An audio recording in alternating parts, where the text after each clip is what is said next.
Welcome to Directly to You. It's the 176th episode of Directly to You. Directly to You, what is that? You may say it's a podcast. It's fanatixfour podcast. Who's fanatixfour? It's me, AJ, and also Parker. We're both fanatixfour.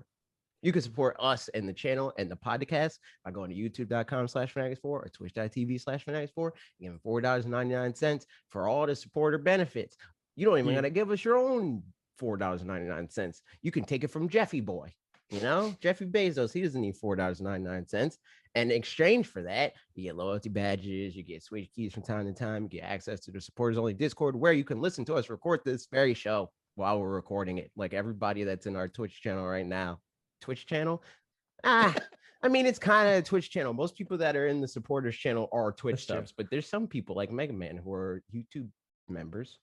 If you click the join button, you can do that too. But anyways, play video games here. What are you playing? Ooh, boy. I beat ye old Metroid Dread. And man, what a game. It is a game. I'm guessing you probably with Sora and all that stuff. You haven't played it anymore. Yeah, no, I haven't. Okay. I got farther than I was, but I didn't beat it because I did the like last push of like, all right, Sora's coming out in like 4 hours. Let me like play this video game. So I played it for like another hour. Yeah. No, it's really good. And like, so here's the thing I realized once it's done, you know, my introduction to Metroidvanias was Hollow Knight. At least, I mean, there's other games that like, you know, Zeldas are kind of Metroidvanias, blah, blah, blah, that whole thing. Yeah. But like, as far as just tried and true Metroidvanias, Hollow Knight is it. And I thoroughly love Hollow Knight. One big difference so I was talking to Mitch the other day, he hasn't picked up Dread yet, but he was like, either I'll pick it up soon or I'll just put it on my Christmas list because I want to play it, but I've also got like a bunch of other games to play. So and he really liked Hollow Knight as well. So I was like, the big difference I think is that Hollow Knight is a Metroidvania that has some RPG blood in it in the same way that Dark Souls has RPG blood in it. And Metroid Dread is a Metroidvania, obviously, that is just like action game through and through. Like there's barely any dialogue at all. You know, there are some cutscenes and the cutscenes are super good, I think, you know. I mean, also my standards are probably lower than that of like a Final Fantasy 15 game. I just in general, like my standards for cutscenes are like, wow, that looks so good. Oh, like, yeah. It looks great, but like graphics snob. Yeah, exactly. But I think they look great. Like the art direction's good and the graphics are good too, so that's nice. But that said, because it's more action focused, it feels a lot more concise than something like Hollow Knight, where there's still all the exploration or whatever, but there's less of the like buying upgrades and doing that kind of stuff, which I do like that kind of stuff, but understanding that like it would be just a different game if you tried to put that stuff in this. And so it's, you know, it just makes sense that it's not there. I'm not holding it against it that it doesn't have that kind of stuff. On the other hand, would dislike this game significantly more if it did all of that. Yeah, I mean, and that's a super fun thing about Hollow Knight is you can have like different charms that give you different ability combinations, and so you can like tweak it to be your play style a bit more, which is again like that's super fun and that's different, but it's just not what this one is. And long story short, the game super good. Playtime update, people who saw it on Twitter, I finished at 10 hours and 52 minutes, and then I checked my Switch playtime and it said played more than 15 hours. So definitely the internal clock is, you know, severely for you. Yeah. It's making you feel good about yourself. That's true. Yeah. But the last thing I'll say is that the final sequences and all that are just really well done, of like final boss and all the stuff kind of surrounding that leaves you feeling the game like powerful and like, you know, that's a good game, even though the final boss is pretty hard, I would say. So yeah, that's Metroid Dread. I beat it. And it's a grand old time. It's pretty cool. I like it. I got to Darien or something like that. I got there. That's where I'm at. And then Sora came out. Metroid Dread is on hiatus at the very least, but I want to finish it. I do want to finish it. Yeah. So I probably will. Yeah, I mean, and plus for you, it feels like the way you judge a quality of a game isn't based off of It's not whether or not, like Luigi's Mansion 3, you never finished it. That game's sick, but like finishing stuff it came out, like that. I will say, I feel like finishing Dread does bump the game up a notch from just playing it. Whereas Luigi's Mansion 3, I feel like if I stopped it halfway through or finished it, my opinion of it's pretty much the same. Still exactly as good of a game, which is a great game. Like, it's really good. Whereas Dread, like, especially that the last kind of little stretch of time bumps it up just a little bit. But that said, still, I'm probably gonna finish it. I probably will. Because like usually the reason why I don't is because a whole bunch of stuff comes out in succession, and the stuff that's coming out that I'm gonna play, at least in the near future, is like Mario Party. I'm not dropping Metroid to play Mario Party. Freaking Smash. I mean, well, the Sora. Which, I mean, right now that's taking up all my time. Because I'm like trying to figure Sora out. But the more I understand Sora, the less I will feel the need to play him as much. But then Pokemon, and Pokemon, I already play that game. So like I'm gonna play it, but it's not gonna be hard, I'm not gonna be spending a whole bunch of time trying to figure it out. So I'll get back to it.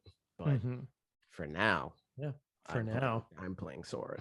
This character is dumb. Let me tell you, he is broken. He's not Bayonetta broken, but like he's kind of Bayonetta broken.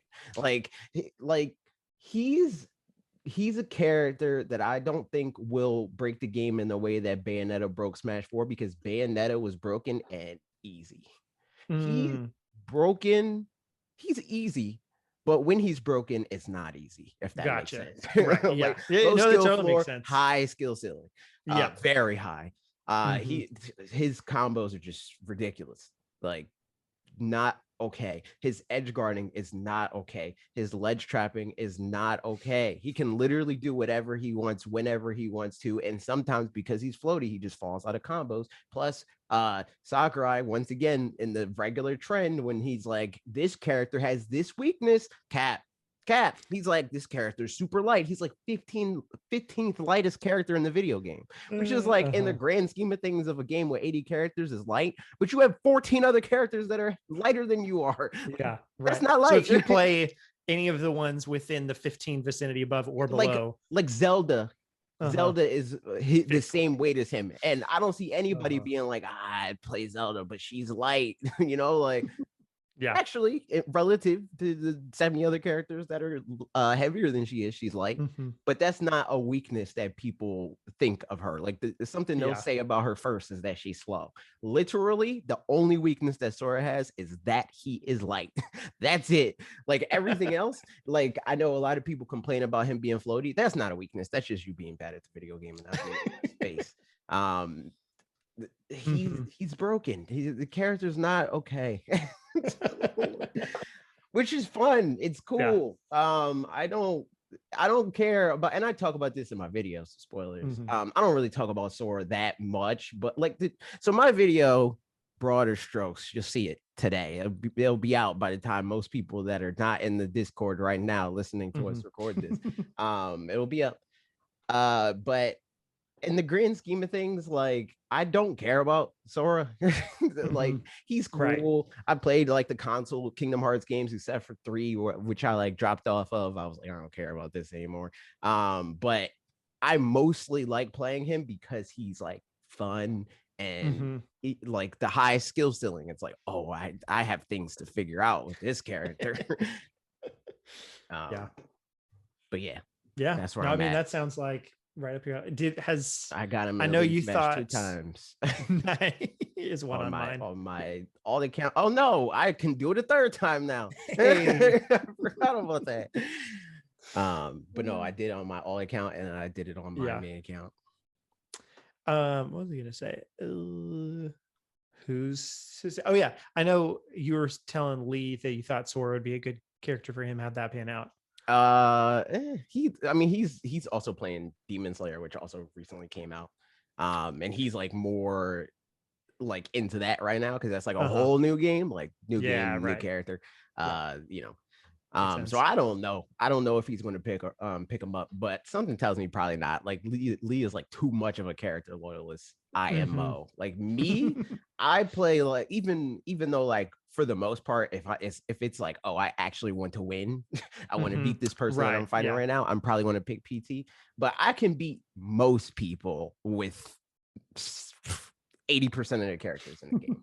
Like who would you say is your worst character out of curiosity? If you even probably or Ryu. a couple worse ones. Probably Ryu. I don't like the Shotos. And it's less for the reasons that like people like fighting game fans say. Like it's not the inputs and all that stuff. It's the fact that like the way that I think about the game, they're just fundamentally like opposed to that. Like they and it's like not even in a way that's necessarily harder to play or it's because it's not. It's like they don't have to play the game the way most characters do. They don't have to turn around, which is most of the video game is like facing your opponent. But for them, it's like they just keep mashing their attack button, and that just doesn't work for me. But yeah, no, probably them. Because they're like the only characters that like I'll get and like I'm playing random people or like I'm doing like a me and Lee played against each other with every character in the game, like meeting each other in the middle. Like he started at the bottom of the roster, I started at the top of the roster. And the only time I'm like, what do I do here is characters like that.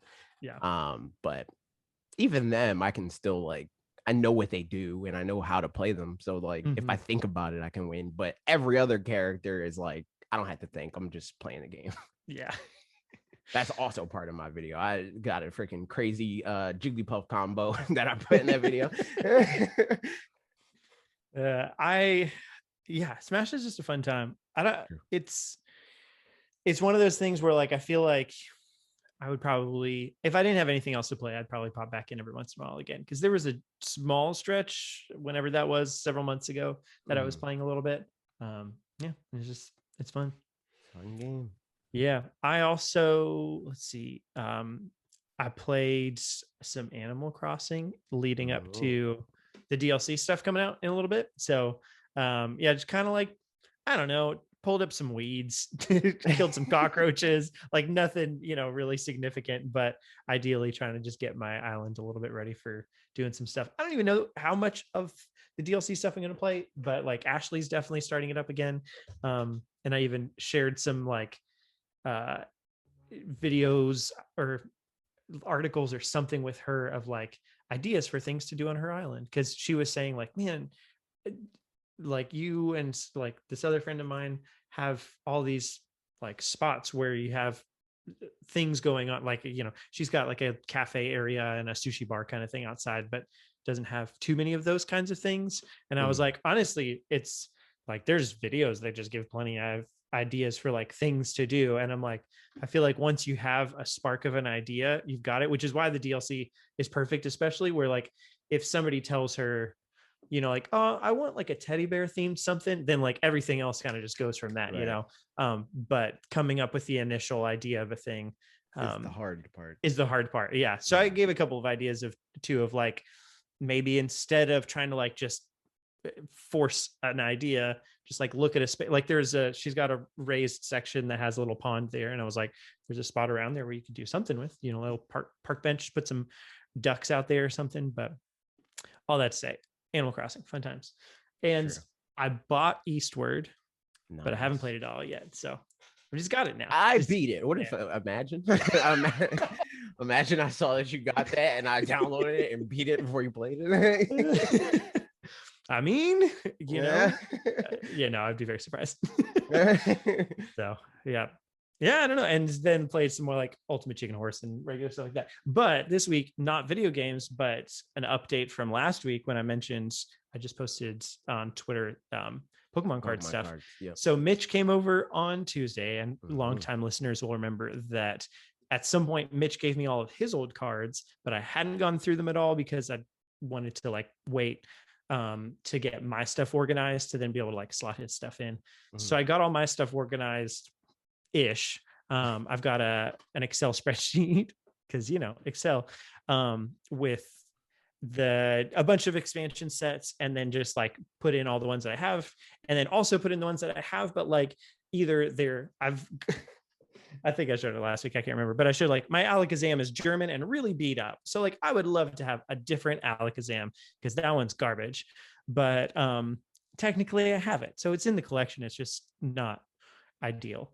So I like marked all that stuff. So it was fun going through with him and like finding the things that he had that, he had some hollows that I also had. Like we both had a Charizard or whatever, both had a Venusaur, but then I didn't have a Chansey, for example. So was able to slot that in and have a bunch of stuff. So yeah, I'll post some pictures, I think, to Twitter once I've got it all like finished up. So you can follow us over there if you don't already, I guess. But games wise, that's about it for me. I don't think I played any more Disco Elysium this week. But probably will at some point. I think I played something else. Oh no, just I've been playing a lot of Smash. Oh, I did more shiny hunt and I still didn't get my freaking shiny Bulbasaur.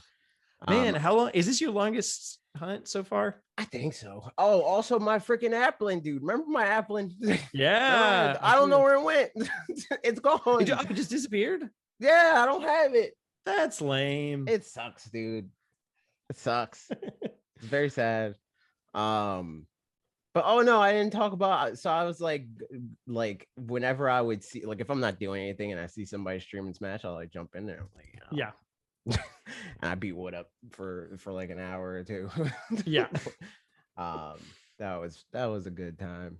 Nice. Also Smash. Yep. Sora. Also, I did PT, but I felt bad. I felt bad after the PT because that was rough. I was like, oof, I shouldn't do this. I shouldn't unleash this power. Or maybe you should. Maybe that's exactly what you need to do. You never know. You're not wrong. Yeah. So speaking of Nintendo games, we've been playing them and stuff. They always Mario Party. I did do that. Okay. For his birthday, nice. We were playing Mario Party. I picked Diddy Kong, so that means I won. Nice. I told him. I told him from day one. Mm-hmm. Also, for the uninitiated, it's twitch.tv/Tundix_plays. He got clipped on his birthday. It was a good time. Did you win from bonus stars or from? No, well, yes, regular? Actually, I won in addition to regular. Yes, I was already winning by 3 stars, and then I got both of the bonus stars. That's so. Oh man, yeah. Honestly, I don't know what feels better with the bonus stars.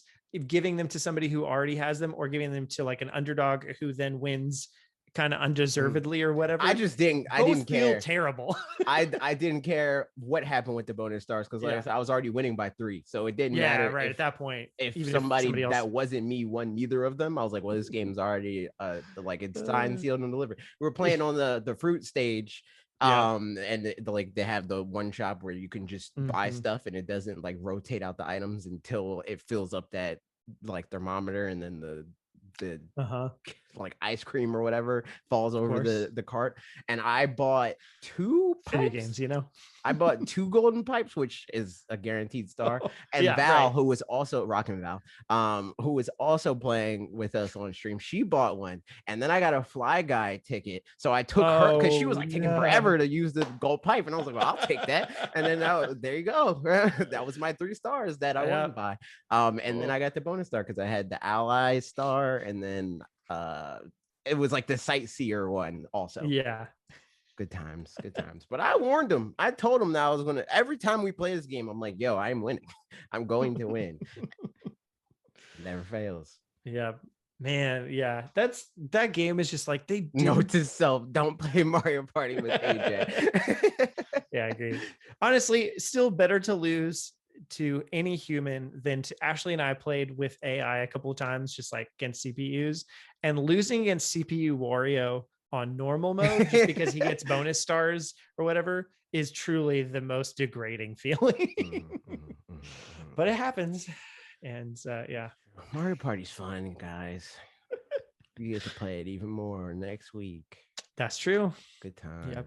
Good times indeed. Oh yeah, I will need to find a guest for next week because I'm not going to be here because birthday stuff. So that'll be fun. True.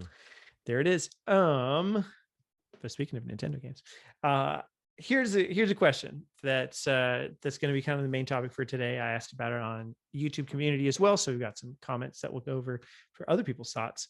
But this past week, God of War was announced to be coming to PC, God of War 2018 for the PlayStation game, and some people are pretty happy about that, and some people are really mad about it, irrationally angry. So that's the thing. So here's the question.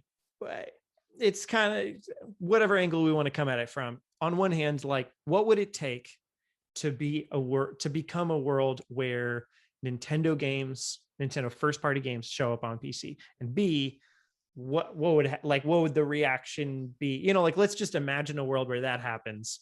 And just like, how does that play out and all that stuff? I don't know. Okay. The world where it happens, what would justify them doing it on PC? I mean, I guess if for whatever reason they decide to double down on like specs and they stop making a profit on the they go the way of Microsoft, where it's like, we're not making money on our consoles anyway. Our money is coming from software sales, and we can sell more software if we have our games on PC, because it doesn't help our competitors, quote unquote, for people that can't see that. So why not? But also, I don't know. I feel like even then, like Nintendo, they just seem petty like that, where it's like, we will burn the ship with us. Like, we will die before we help you live. You're not wrong. I mean, the way they handle some like classic IPs and stuff feels pretty much like that. So yeah. I mean, I think, the reasons why it doesn't happen as well is largely because they, like, if you buy into their hardware, then you buy into their ecosystem, and then that's like a whole bunch more games that are only there, that kind of thing. And like, so essentially, they make money on their hardware, but also then if you already have a Switch, you're now more likely to look for more things to buy of theirs, and like that whole thing. So also, they don't really have the problem that even Sony has, where it's like, man, people really don't care about our software, because it's very rare. Like, it definitely happens, and especially now, where people buy Sony platforms for their consoles, but factually, like, we can prove this by numbers, that the vast majority of people that buy PlayStation hardware do not buy their software. They buy everybody else's software, but not theirs. Like, I think just now with the PlayStation 4 was the first console that they had more than one like franchise represented in the top 10. Like, I think with the PlayStation 1, it was like Crash Bandicoot or whatever was in there. But it's like, and Nintendo, like, it's usually the opposite of that. Like, it's rare that they'll have more than one franchise that's not made by them.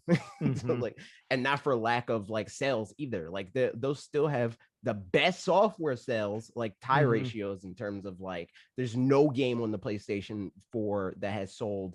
I think the number, the most recent number, I think the last time I looked, there was no PlayStation exclusive that reached 20 million units sold. The only game that hit that milestone was Grand Theft Auto 5. So exclusives, one game that wasn't an exclusive. Nintendo has 4. We're coming up on it now. Actually, God of War is getting close to 20 million. It's at 19.5 million. So it's getting up there. But yeah, I mean, still, that's, still, like, getting close is very far from being like being close. You know what I mean? Yeah. Like, getting close to 20 million units sold is not them catching up at all, because like, the closer they get to 20 million, Nintendo has multiple games that are also getting close to 30. Like Smash will probably be at 30 before they have more than one game at 20. Yeah. What's interesting is like, in the people, when we have these conversations, everybody that's listening to this is within the like core gamer community and stuff like that. And so I think PlayStation especially has a ton of exclusives that are, or I mean, has exclusives that are like exactly pointed towards core gamers. So I feel like that sentiment of like not as many people are buying, or like people aren't buying it for exclusives kind of thing, it feels wrong. Because Even though, I mean, they're core gamers that do. exactly, yeah. And like also that, like you mentioned, that demographic is growing for sure. And it is appealing to more people, but by and large, of the 120 million PlayStation 4s that are sold, or however many it is, you know, most of those people are buying it for casual games. And it just so happens that on Nintendo hardware, the casual games are the Nintendo brand games, whereas on the other consoles, it's typically like, not. It's like with PlayStation, the hardcore fans are the only ones, and there's a lot of them because there's a lot of people that have PlayStations. Like in the grand scheme of things, there's a lot of people that have PlayStations, so they have a lot of core fans. But with Nintendo, there's not as many people generally, but they still outsell them because it goes beyond their core fans. Like the thing that's that I think is like pretty fair to say is like their like core fan base could be like roughly like equated to like what Wii U sold, right? They're going to sell of their biggest franchises around 10 million regardless, you know. But PlayStation, their core fan base is, I mean, just based off of how many PlayStations get sold on average, like their lowest selling like not handheld, their lowest selling console is at like 80 million or something like that. So like their core audience that's buying every PlayStation console is way bigger. But they're not buying their games in the same way. Like Nintendo, hold on, what is the number? 1, 2, 3, 4, 5, 6. 6 games that are over 20 million, 2 of which are at over 30, one of which is almost at 40. Like there's not a single PlayStation exclusive across all of their platforms that even comes close to that. I mean, also I'm curious on this for the God of War stuff. I mean, not that it specifically matters, but this says as of August 2021, 19.5 million copies sold for God of War on PS4 have been sold to blah blah. I don't know if that would include PS Plus people. Probably not. I don't think so. I would doubt it, because the PlayStation Plus collection is not the same as that's like, true. Like when they include stuff like games with gold or whatever, right? Right. Yeah. So I was just curious about that. So, but in any case, I mean, it's a ton of copies sold, all things considered. It's their number one. And that's another good point. Alex said also, how many times has God of War been like $10? That's what I was about to say. Not to diminish it at all, as but insane. I mean, still to diminish it. Like it's insane that like they have this reputation for their prices never going down. But again, the market is proving that they shouldn't go down because they sell 37 million copies of a game that came out in 2014 for more than it costed when it came out in 2014. Like that's insane. So I think that's the thing, and that's why it's honestly a good decision for God of War to come to PC, also because it is like a graphics based game, like you said, with Nintendo stuff, or with the like hypothetical Nintendo thing. It's a graphics based game, so being on PC, it's like that's great. Now people can max it out, and people will double dip. AK, Breath of the Wild. Yeah. It's honestly, it's the opposite of buying a handheld port of a thing. It's buying, you know, first you buy the thing that's restricted by the hardware, and then you get the PC master race, you know, 8K, whatever thing. Like honestly, like the like most, I wouldn't say likely, but the smartest way and petty way for this to like become a thing, as if Nintendo was like, nobody owns literally anything else, and they make their games available on PC, assuming that more people will buy into their IP because they're letting them do the like super gamer 8K 120 frames per second. You can play it on whatever online server you want. You don't got to pay for, you know, like that whole thing. Because then like people won't have those excuses anymore. So there's that. I feel like those kinds of ways. And I mean, also if the Wii U and stuff, taking a step back, if the next console after the Wii U had been as much as a failure, if not more than the Wii U, then maybe after that, then, third party kind of conversation thing for Nintendo. At this point, it's too little too late. Like, that's not gonna happen. But in a hypothetical world, if we're trying to figure out how it would come to that, I think even then then they probably need like 2 or 3 failures in a row. And also because a even with handheld the would have to failure be of Wii failure. U, yeah, exactly. Like even with the Wii U, they still had 3DS. Like yeah. So they that's would the need thing to is fail like, for a long time. Like even look at Sega, right? Like how much smaller at the time or period they are than Nintendo is or really ever has been. They even need to fail like 4 times in a row to be like, nah, we're out of here. Like we're going 32X didn't work, CD didn't work, Saturn didn't work, Dreamcast didn't work.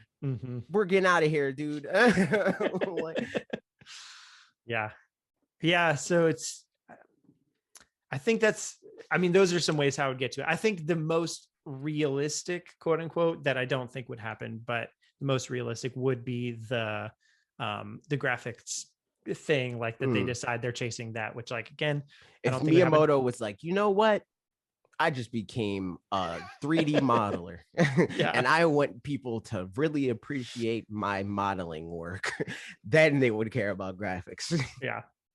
So I guess the other question is, like, if that happens, do you think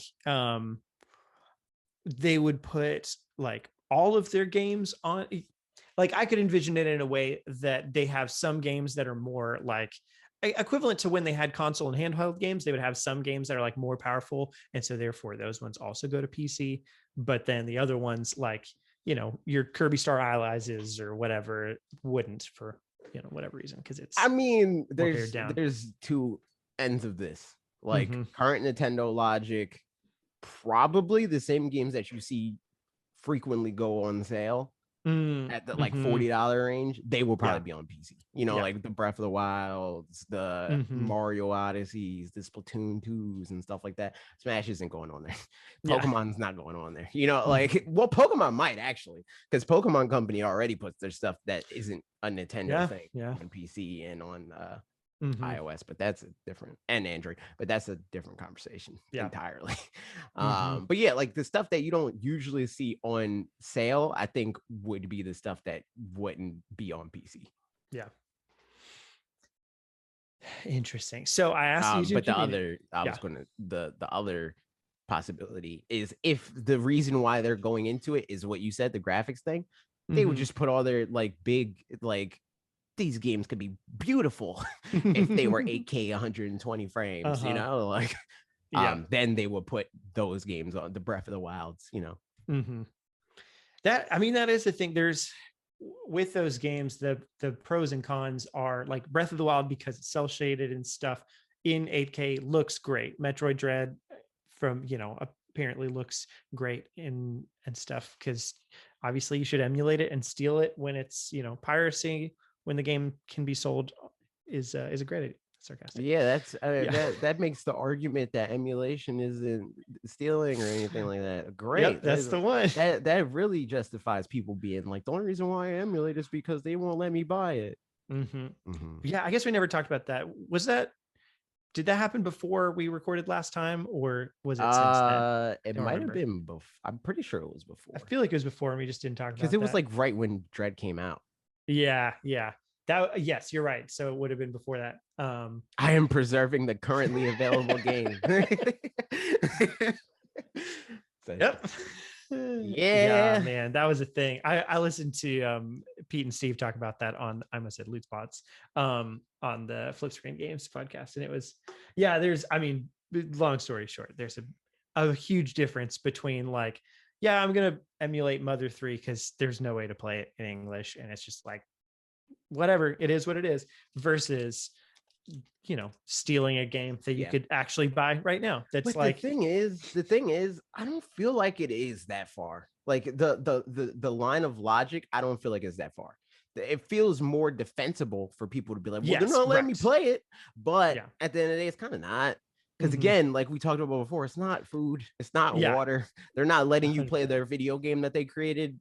What was you, I guess, like, it would be cool to be able to play it. That's great. And history is awesome and all that stuff. But like, I mean, no, for sure. Like, as far as legally or whatever, it doesn't. Not even see, that's the thing. Just, like, I don't even necessarily mean legally, because like the argument there is like slavery was legal. Do you is that the hill you want to die? Right. It's like, no, like even morally, if somebody took something from you and you didn't want it, just because, oh well, he didn't let me have it. I wanted Parker's sandwich, but he didn't give it to me, so I took it. Like, it's like, I don't know, man. Yeah. But yeah, no. The argument's weird. I don't. Again, this is another situation where like the amount that I am personally invested in this, in the sense that like if I'll yell at somebody if I see them emulating a game versus like how it may seem to people is like vastly different. Because like I do not care if you single person or whoever is emulating a game. I don't care about that. The thing that is annoying to me is the hypocritical argument, the like vapidness of it all. Like your stance really doesn't mean anything, but you're trying to make it seem like you're like virtuous for some reason. That's the part that annoys me. I don't really care if you emulate, like, right. Yeah. But at least say it with your whole chest. If you're like, yo, I'm emulating, I don't care. Like, I mean, it is funny because it does always make it like, what kind of sandwich, important context? What's your favorite sandwich, Parker? Ooh, I'll have to come back to you on that. Because there is one I know for sure, but I can't put my mind on it right now. I'll get back to you. I think it's pretty much like when you can make somebody out to be a bad guy, then it's like emulating is an easy thing at that point. And it's, like, Nintendo's not providing any of these games, therefore emulation is actually a good thing to do. Like, you should probably do it. Like, I still feel like it's like it's more of a victimless crime kind of a thing at that point for the completely, like games that can't be played anywhere else, that whole thing. But still not the right thing to do. But it is funny where it's like, but it's Nintendo's fault that I'm emulating. It's like that's not really the case. Just do the thing, like if you actually don't think it's wrong, then why try to justify it at all? Like, I would just do the thing. Just like I'm sure we've talked about it plenty of times, where when I was in school, if I would like, just out of courtesy, but like, can I go to the bathroom? But I'm not actually asking you if I can go to the bathroom. If you say no to me, I'm getting up and I'm going to the bathroom. And I'm not going to explain that to the teacher, like I'm just going to the bathroom because that's what I'm going to do. And same thing for emulation. Like, if I truly don't think that there's anything wrong with it and I don't need to defend it or whatever, I'm just going to emulate the game. Like, Trev said Parker's a grilled cheese with tomato soup kind of guy, calling it out. Honestly, it's a great combo. I'm not going to say that's number one, but it is very, it's great. It's Lee comforting, has beef against soup. Lee hates soup.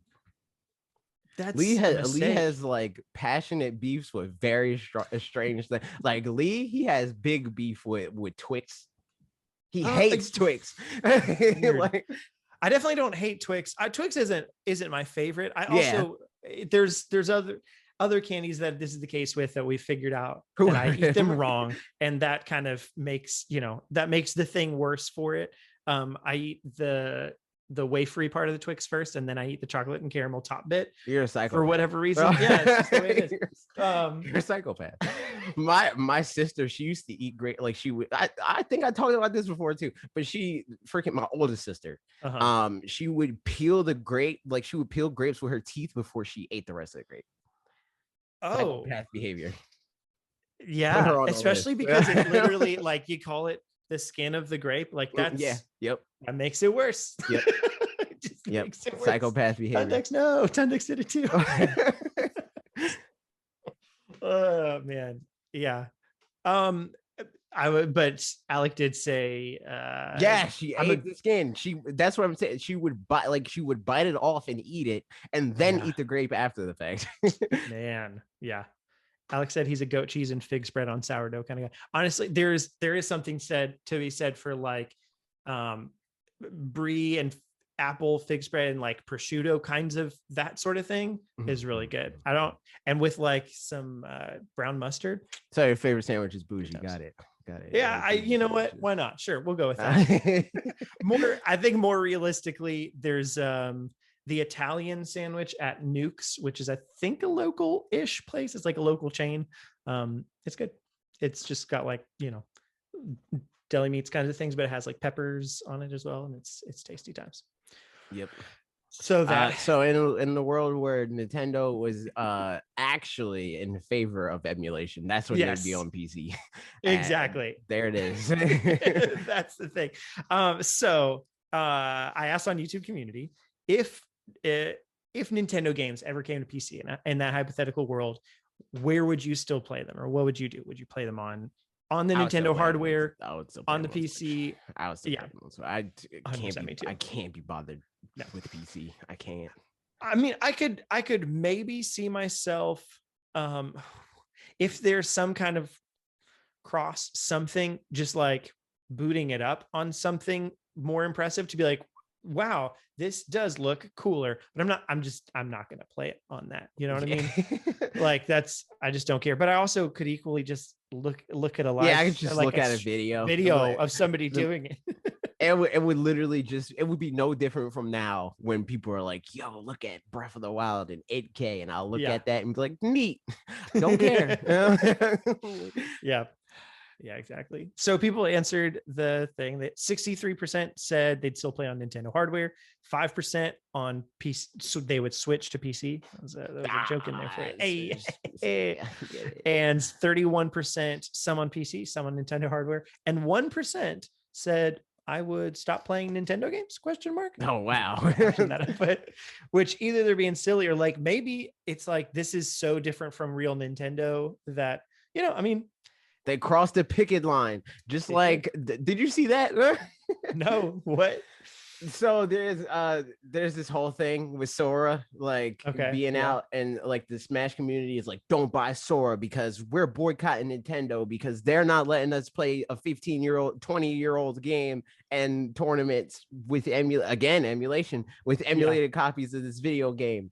And there's like there's like commentators that are like Smash community commentators, but Nintendo will like hire them to do like their own like official tournaments, and they're like giving them grief because they crossed the picket line, dude. They freaking they fraternized with the enemy, man. Like it's terrible. How dare they? How dare they get paid more than they were making a year playing Super Smash Brothers with the grassroots scene on 1 2-hour block? Like, man, that's crazy. Yep. People just start playing Smash Ultimate instead, and just forget Melee. All the game sucks. That's why you had to freaking hack it in the first place to get a consistent experience out of it. Like if you got to hack your controller to make sure that it consistently works, that's the time that you need to realize that you need to pack the game up. I'm sorry. Yeah.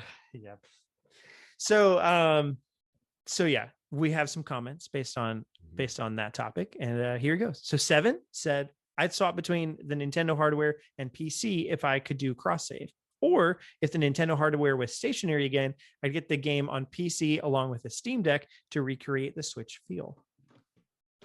Smart. I mean, I guess, if it's on PC, it would be on Steam. That would be, that's kind of how you typically do that. But that's something about that, like thinking about it as Steam specifically, as opposed to just like ambiguously on PC as a thing. Like I would expect Nintendo would just have their own launcher somehow instead. Yeah, probably. That's exactly what they would do. Yeah. And the PC gamers would be so mad about that, dude. Yeah. They would be so pissed. A whole new launcher. I had to install an app. How dare you? How dare you make me install a thing on my box for installing things? It's a crime against humanity, honestly, is what it is. Maddie 303S said, depends. If I want to play portable, then Switch. If not, then PC. Cross save would be useful since most games would probably depend on my mood. For example, it would be nice to play Breath of the Wild at maximum graphics, but sometimes playing a game of that caliber while being comfortable can be equally as satisfying. Yeah. Alec, whoever that is, said, I just like console gaming. Feels right. That's is what I think about that. I agree. Oatmeal PNG said, playing Nintendo games in PC for me, it's like playing Banjo-Kazooie on Xbox. Something just feels wrong about it. It's a sin. Yeah. That said, I definitely have Banjo-Kazooie installed on my Xbox Series X, dude. I didn't mention this earlier. I paused or temporarily canceled my Game Pass subscription because I have not used it in very many moons. So I just turned it off, because at this point I'm getting charged for it. And I'm like, if I'm not playing the games on it, like, what's the point? That's true. I don't have that power. You know what? Somehow I feel that with Game Pass, but I don't feel that with like Netflix. Like Netflix. Yeah, that's what I'm talking about. Yeah. I'm talking about like Netflix. I don't think I've signed into like, which one have I like legitimately not used in forever? Probably Netflix. I'm pretty sure Netflix. That I have not used in like 5 months, but I'm not canceling it. Like, I mean, part of it for me too is like we have other people on most of our other things, like our Hulu, but Netflix, we don't have anybody else. But like, Paramount Plus, that one. That's the one. I definitely don't have that one. In what's on Paramount Plus that I wanted to watch at one point, but then didn't? Probably Nickelodeon thing. It could be. Probably something that Jordan Fringe talked about. Probably. So Rocket Power. Yeah, I don't know. I don't know. Looking at their lineup, and the only thing I recognize even is iCarly. But I never watched that. Wasn't around. So there you go. There's that. Spaceman Spiff said it would only make sense to go to PC if the prices were cheaper, but I don't know why Nintendo would ever intentionally give a PC a competitive edge. Yeah, like why would they make less money per game sold? Right. Yeah, I mean, or if the prices were cheaper on, if it like got reduced price on Nintendo hardware to a point where they weren't barely making any money, so then they'd have to find another place to like, in the same way that God of War, same kind of thing, where it's like, if it's $10 every time you make a sale, but now you can make $60 from somewhere else, then like, might as well, make some more money. But yeah, Space Jam 5th. Let us know which one you were thinking, because I either way could work, honestly. Right. Because that's the thing that is like the logical fallacy that a lot of people have, where it's like, if games are cheaper, more people will buy a game. And it's like, but that's not true, because more people are buying their games than any other like publisher. Like and they're $60. Yep. Well, like, what is behind that? Other than just like the quality of the games and stuff, but like, IP is a powerful thing. Yeah, it is very powerful. You get somebody's childhood and a headlock, that's it. That's it. I guess I'm wondering if there's any kind of like psychology too about like having to save up and get a game and decide to get a game. I don't know, maybe not.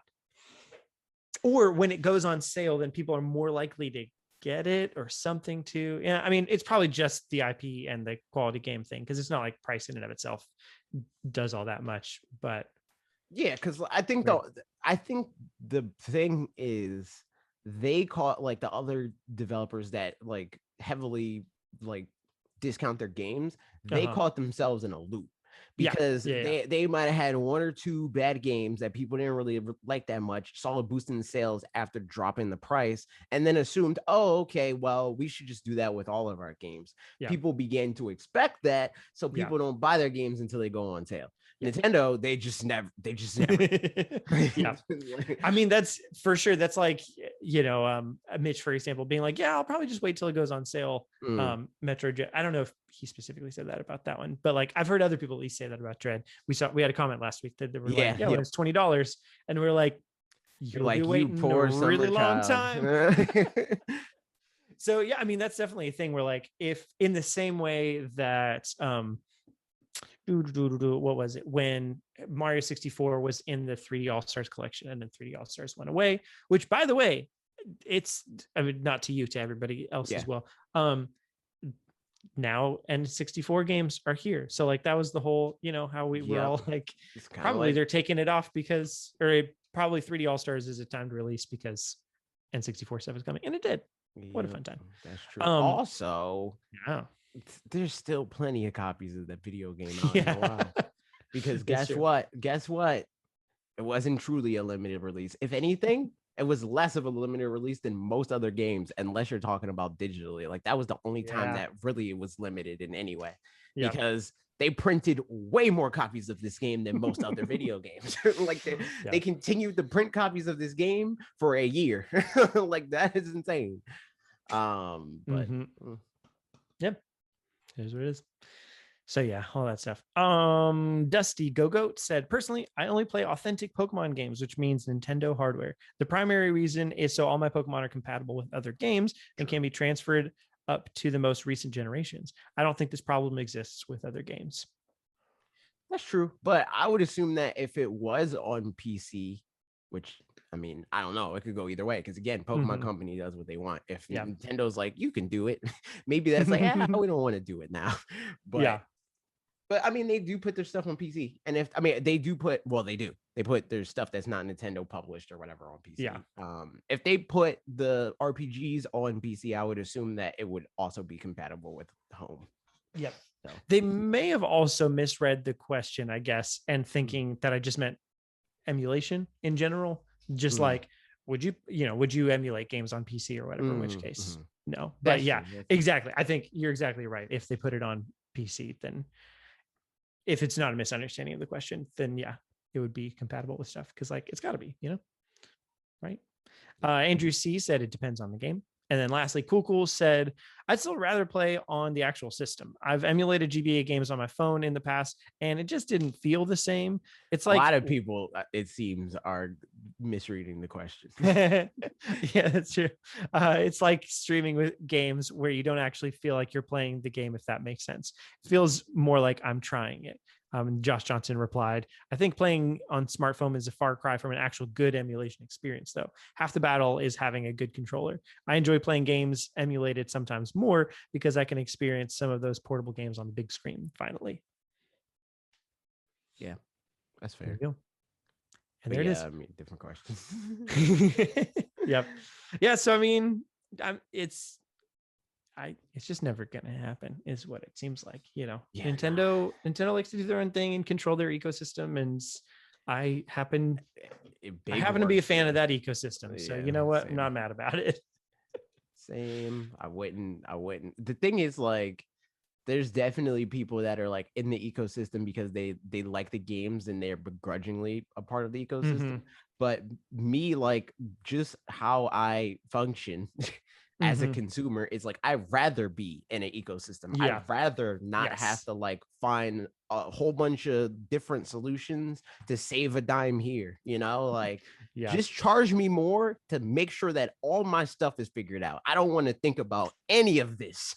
I will give you more money, like Trev just said Nintendo would be stoked to hear you describe it as an ecosystem like Apple. And then what you just said, pay more money to get it all figured out. Straight up Apple, Yeah, literally what I did with this computer that I'm talking to you on right now. I could have got a comparable spec-wise, a comparable PC for maybe half the price, but everything else about the computer was worth the money for me. Yeah.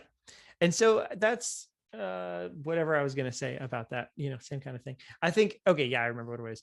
I was talking to a friend of mine who, when Fire Emblem was coming out, I was telling him about Fire Emblem. And he's like, yeah, man, I've played all the Fire Emblem games pretty much, but and then was just complaining that Nintendo puts out their software on only their hardware. And he doesn't have a Switch, doesn't really want to get a Switch. So obviously it was just emulating most of the rest of them, I would guess. And I was like, okay.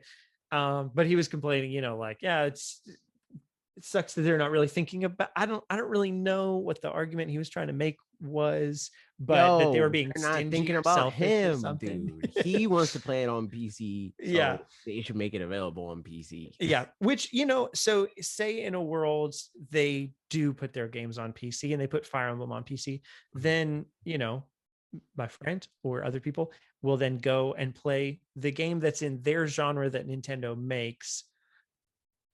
And that's it. And then be done with it. And granted, people definitely do that with the Switch hardware as well. But if you buy the hardware, I mean, and honestly, this isn't necessarily a specifically pro-consumer argument. This is just explaining the way Nintendo's thinking about it. Like, I think that's oftentimes what we do, and it makes it probably come across as like we're not particularly vying for each of our specific strong wants and needs as much as just explaining like here's Nintendo's rationale. Yeah, exactly, because a lot of times the thing that's just like us, like the things that we would purely want just because we want them is no different. Like we're not offering anything being like, I want Pokemon to pay me. I want to be paid to play Pokemon games. I want the Nintendo Switch to like, I want free games on it. I want the controller to be half the price, like it's easy to be like, I want everything to be perfect, but there's not a lot of people actually trying to explain that, like, this isn't mean-spirited. This is just a transactional relationship. And given the society that we live in, it could be a lot worse. And so, I guess to then like finish that train of thought is that if you have to buy Nintendo's hardware for a specific game, you're more likely, not like, I mean, Alec just pointed out that his brother buys Nintendo consoles for Zelda and only Zelda. So like definitely that happens, but there's also more likely people that are like, all right, well, I guess I got this one game. I have this thing, I might as well also. Exactly. Which I mean, to be fair, is what happens on every other console. That's what happened with the few franchises on PlayStation that people do care about. Is they bought a PS2 because it's a DVD player, and then they're like, oh, this God of War looks neat. Like. And so, and the thing is just that, like, especially because the thing people typically buy Nintendo consoles for are Nintendo specific games, then those are also the ones that they would usually end up gravitating towards next. I mean, not necessarily, maybe you're like, man, Fire Emblem's fun, I'll play XCOM. I don't know. But it's in any case, I think that's Nintendo's MO, is that like we like the games that we make and we put our stamp of approval on all of them. And so come on in to play one or two, and you'll probably enjoy some of the rest of them as well. And I typically do. So that's tough. Speaking of Nintendo games, though, Advance Wars Reboot Camp has been delayed. It is now coming out. Never. Good. Until spring 2022. So yeah, I mean, not a huge article here. I mean, not like tons to talk about, but so what does spring 2022 mean? Who even? Oh, probably May. My guess is May. Because like, I think May is late. I think Nintendo defines spring after their holiday, and after their holiday is January. Like, I mean, right. I could see his game coming out in February, and they're like, "Yeah, it was spring."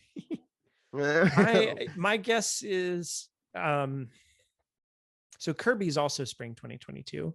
Splatoon 3 is still just 2022, right? Yeah. They didn't say specifically spring or anything. No, they just said 2022. I think that game will probably be like in the like May, between May and July. Yeah, that's what I'm thinking too. The game will fall. I think post E3, but not by too much. I think Kirby is just either just barely pre or post E3, like end of May or early June or something, like within that. Maybe, I don't know. But yeah, I could see Advanced Wars being more like March or April, probably, realistically. I don't know. We'll see. I think Kirby will probably be like no later than April. I think Kirby will be like, I think Kirby will be March or April. I can see Advance Wars being, like I said, February, like mid-February, probably.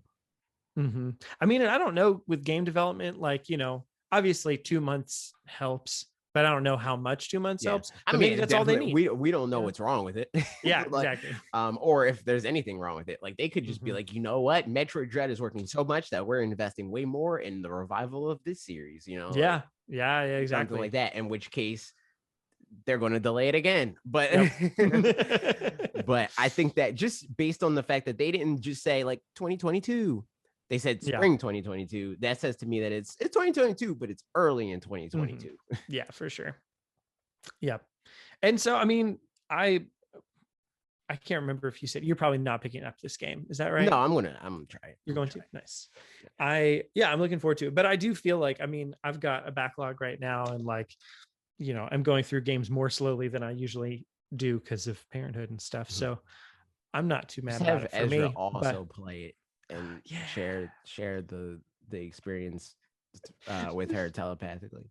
She literally, the whole audio recording that I did, she was just sitting in my lap. There was one part I cut it out because it wasn't quite obvious what happened, but I was in the middle of a sentence while I was recording, and she just went, and I was like, well, no, that was my baby, and then just kept on going from there. See, if you would have been on camera, I would have been know. a great moment, dude. Also, she just would have been staring at the camera the whole time, which is hilarious. Alex said, Ezra, this is a tank. These men are dead now. Yep, there it is. Advance Wars. A little closer to home and closer to release date. Hisuian Zorua and Zoroark are in Legends Arceus. I've never said those out loud. I've only looked at you added an extra R and you forgot an I in Hisuian. Oh, that explains it. Not in Zoroark. That's right. Zoroark. There you go. There it is. Nice. But yeah, those Pokemon, they're messed up because they're apparently normal ghosts, which only has one weakness, but also like not that messed up in the sense that like it's not unprecedented because they did Spiritomb and that had no weaknesses, and they did Sableye and that had no weaknesses. So maybe this one will be okay because you can just have a dark type on your team and it's fine. What's Spiritomb's typing? Ghost and dark. Yeah. Yep. It just got a weakness with fairy type. It's like, all right, you have one weakness now. And then there's also like I think the ability is called Scrappy. There's some Pokemon that can hit ghost type Pokemon. Oh, yeah. Okay, that sounds familiar. Interesting. I already said Sableye, Alec. Jesus. You're not even on a delay. First ghost normals too. Yeah, it's always fun when there's a first type combination as well, I think. Yeah, it's definitely for sure. It's going to be, I mean, see, the thing is, like, I don't think this Pokemon is going to be that broken because, like, I mean, it's going to be on a lot of teams because that's just how Pokemon works because Pokemon is math. But it's not going to be like this Pokemon is like, oh man, I don't have Zoroark and the other team does. I'm going to lose, you know? Yeah. Is this, we've still only seen one noble Pokemon, right? Yeah. It was just what's his face? Freaking Cleaver. Yeah. Yeah, I'm curious what all I'm just looking forward to this game coming out and kind of seeing the gameplay loop and the scope and all that kind of stuff. And like, I wonder if there's going to be any new Pokemon that are just straight up new Pokemon. I mean, the Weirdier is, or Wiredeer or whatever, Sandler's evolution. It's a new Pokemon. I mean, it's an evolution, but it's not like a regional. So it's like Basculegion, but that's what I mean. Right. Like a new Pokemon. But you mean just like new line that's like completely removed from any pre-existing Pokemon. Yeah. Yeah, maybe a mythical, something like that. But see, and that's the thing though. Like, I feel like probably not in terms of like, we're probably not going to get a new Pokemon because like the implications of that are morbid. It's like, how come we don't have that Pokemon now? But they can justify the Hisuian forms not existing now. Yeah. Because it's not Hisui anymore and Sinnoh changed and they had to yeet, or maybe they died, who knows? But like a whole line of Pokemon dying is like, I don't know, man. But yeah, I mean, the mythical would kind of work around that because it's like, oh, it's mythical. You just never saw it. It's been around. Just don't see it anymore. He left. Yeah, I could definitely see that happening. I mean, but then again, he voted on the new name of Sinnoh and they decided against what his choice was and he left. He stormed out. He was like, how dare you? I am a mythical Pokemon. Yep. I have clout, and then he left. It's like that. Yeah, game's looking good. Should be fun times. GTA next up. GTA is coming to Switch. Look at that. What a time. Whoever would have thought. It's impossible. I don't have that many thoughts on this, but it does look like Nintendo's probably publishing it or distributing it because the physical is going to be a 32 gig cart, seems like, and it's coming out later. And Rockstar didn't put on their distribution list the They put like PS4 and all that stuff, but they didn't put the Switch one. So probably that's Nintendo doing it. So which, you know, I hope Nintendo Treehouse localized. That would make people it's all so just mad. like It would be hilarious. pee pee poo poo kinds of stuff. I hope that they do that. They probably, I mean, they won't because Bayonetta exists, and that game is way worse than Grand Theft Auto in many ways. But it would be hilarious if they did. Yeah, and there's that, and that's everything. There's not a whole lot of news that happened this week that, at least not that I put in here, and were remembered. Yeah, no, I don't think there's any other news. So I believe that is all. But now, and normally we'd have our comments sections, but you know what? Videos got finished late. So did we talk about our comments from the week before? Because I was thinking about that. We didn't. I mean, we can. That's what I was saying. I was like, maybe we could do that.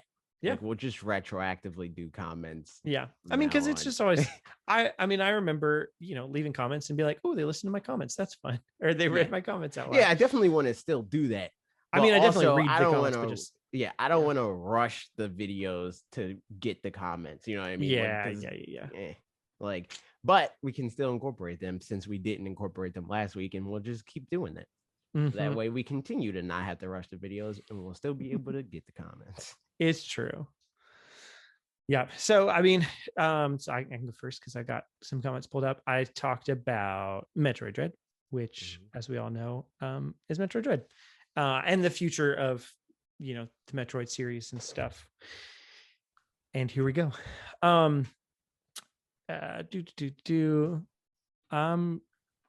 Spaceman Spiff said, I'd love to see a Metroid story arc with Samus being hunted down by the Federation. Oh man.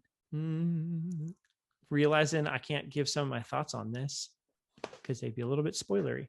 How dare you? So I'm not gonna say some of this.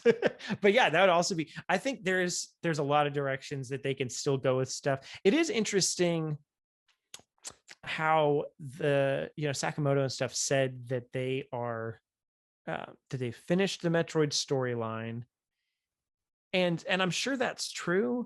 But at the same time, it, you know, like, I guess I just don't know what the implications of that are, all things considered, because I didn't play the other games. But I know that. So it's, yeah, I've definitely got some thoughts of where things could go from here with a little bits that I know of the rest. And Alex said, pantomime your thoughts and tell people to look away. I'm not gonna do that, but yeah, that's it. We'll talk about it at a different point where spoilers aren't a thing anymore. So I'm not going to talk about it. I mean, which is technically never. Yeah, I mean, yes, spoilers always are a thing at this point in life. Okay, this one specifically for Alec. Alex said, tough but interesting is the most diplomatic description of Enterprise I've ever heard, as I mentioned Star Trek.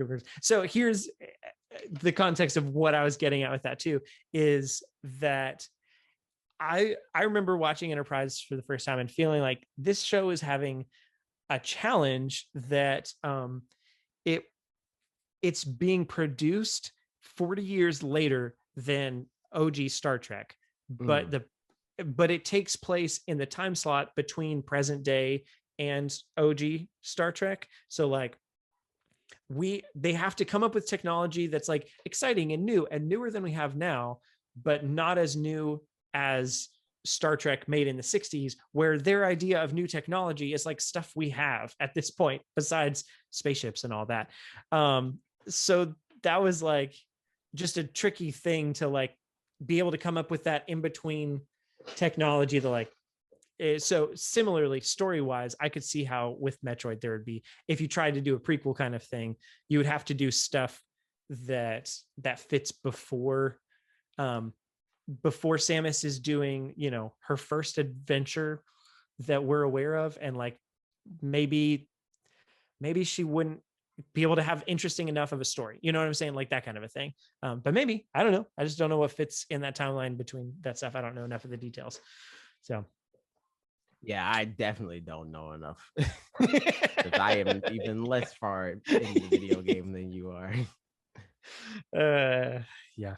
So there you go. But would be cool. Twould be indeed. Trev asked the question. I'm not telling you the answer to that. That's spoilery. I guess no, not really. That's I mean, it is the first cutscene. He said, didn't she get nothing taken away in Dread? Isn't it? It's a memory issue. No, I wouldn't say it's a memory issue. I'd say it's different than that. But it definitely does do the whole like, oh no, suddenly you don't have all your powers, because that's how Metroid games always have to be. You definitely don't have all your powers, because Yeah. powers that you don't have. Yep. But I wouldn't say that it's like a cognitive memory issue kind of a thing.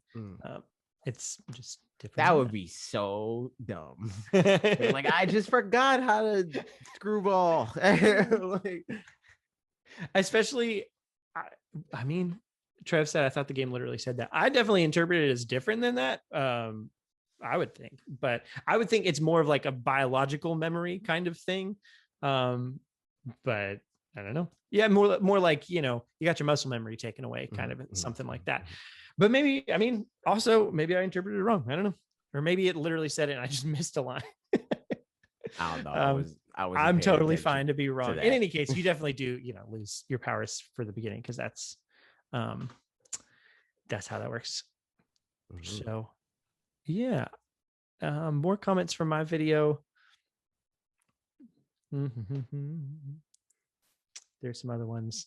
Mega Man said, great vid, Parker.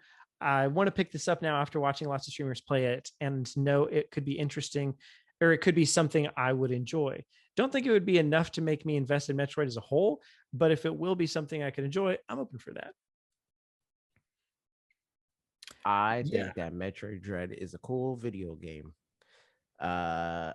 It's still like, it still feels like Metroidvania stuff that I don't like about Metroidvanias. But also it also feels like they're trying to like combat against that, because like the path forward generally is forward. Yep. But it's still like the way that they try to make that a challenging thing is annoying, because it's usually like, oh, you just didn't shoot the thing that we wanted you to shoot, and that means that the solution is to just shoot at everything for no reason. And that's and not like, there's times if I go back, I can notice the places where it's like there's little indicators that like maybe you should do something here, but it's not like, for as cheesy as the bombable walls in Zelda are, at least that's a clear signpost, like you need to know to look out for that thing, and then and like you said, there's moments like that, like there's like glowing like red rocks in the certain, like walls and ceilings and stuff like that, but not in all of them. And that's the thing that is annoying, because it's like, oh well, I wish I would have knew I was supposed to shoot at that. And that's you do get a scan ability later in the game, and it's like, why couldn't you have just given that to people early on? Because then you would just know it to me before. So that stuff. Here's a comment that I think I'd be interested in your thoughts on too. Mar said, in response to me talking about like the Metroid spin-offs kinds of things, I feel like a space shooter with Samus's ship might be too far from the DNA of the franchise. Nintendo will have to find a twist to all the other space shooter genre to make it feel lonely, as a Metroid game should be. I don't agree with that, because there's Metroid games that people embrace that weren't lonely.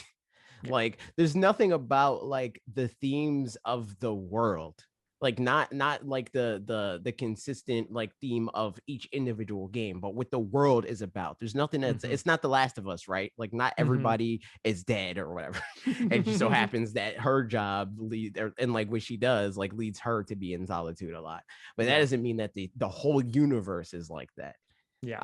So I could see them like having justification behind like there being a game like that if they wanted to. It feels kind of like an argument about like there shouldn't be a Detective Pikachu because it's not a player's journey. Kind of a thing, where it's like, yes, mainline Pokemon is all about beating the Elite Four, whatever, that whole thing, but but it's a bigger world than that. So like, yeah, exactly what you said is kind of how I feel too. We're like, yeah, I mean, if they can introduce that stuff in there, then cool. But honestly, I'd almost rather them not try to, because then it almost cheapens the isolation kind of a thing to being like, I don't know, like that's just always her thing. She's just always going to be She's just isolated. always by herself, man. There's Yeah. just, I don't know what to tell you. She's by herself. Yeah. I mean, honestly, as a prequel, this would be perfect because it would be like before all that stuff. And she's like, you know, a pilot in test flight training school kinds of a thing. Not literally that, but like the context can easily be like before she was a bounty hunter, before she was lonely, back when Samus had friends. You know, that kind of thing. And then she could do whatever else at that point, and it doesn't impact future stuff of the game. You know, she can be as isolated as you want moving forward. Alex said maybe she's just really introverted. Yeah. So something like that. Yeah, I think it's I think the DNA of the franchise is in isolation, but you know, of the mainline games, I could see that. It's just we haven't had that many games that are in the franchise, but not in the mainline games. But yeah, like you mentioned, games like Prime Hunters or Federation Force, which is, you know, controversial and stuff. Yeah, that's the game that people don't like. Yeah, but I mean, again, yeah. I think that or like Metroid. That's less the game being bad and more the game coming out at the wrong time without other main series Metroid games. Because in a world where the only Mario game on a platform or that's been released in the last 12 years or whatever is Mario Kart, people would be pissed too. But because Mario Kart was like created in the world where Mario was like thriving, people embraced it. They weren't like, this isn't Mario, I can't jump on the Koopa shell in a cart.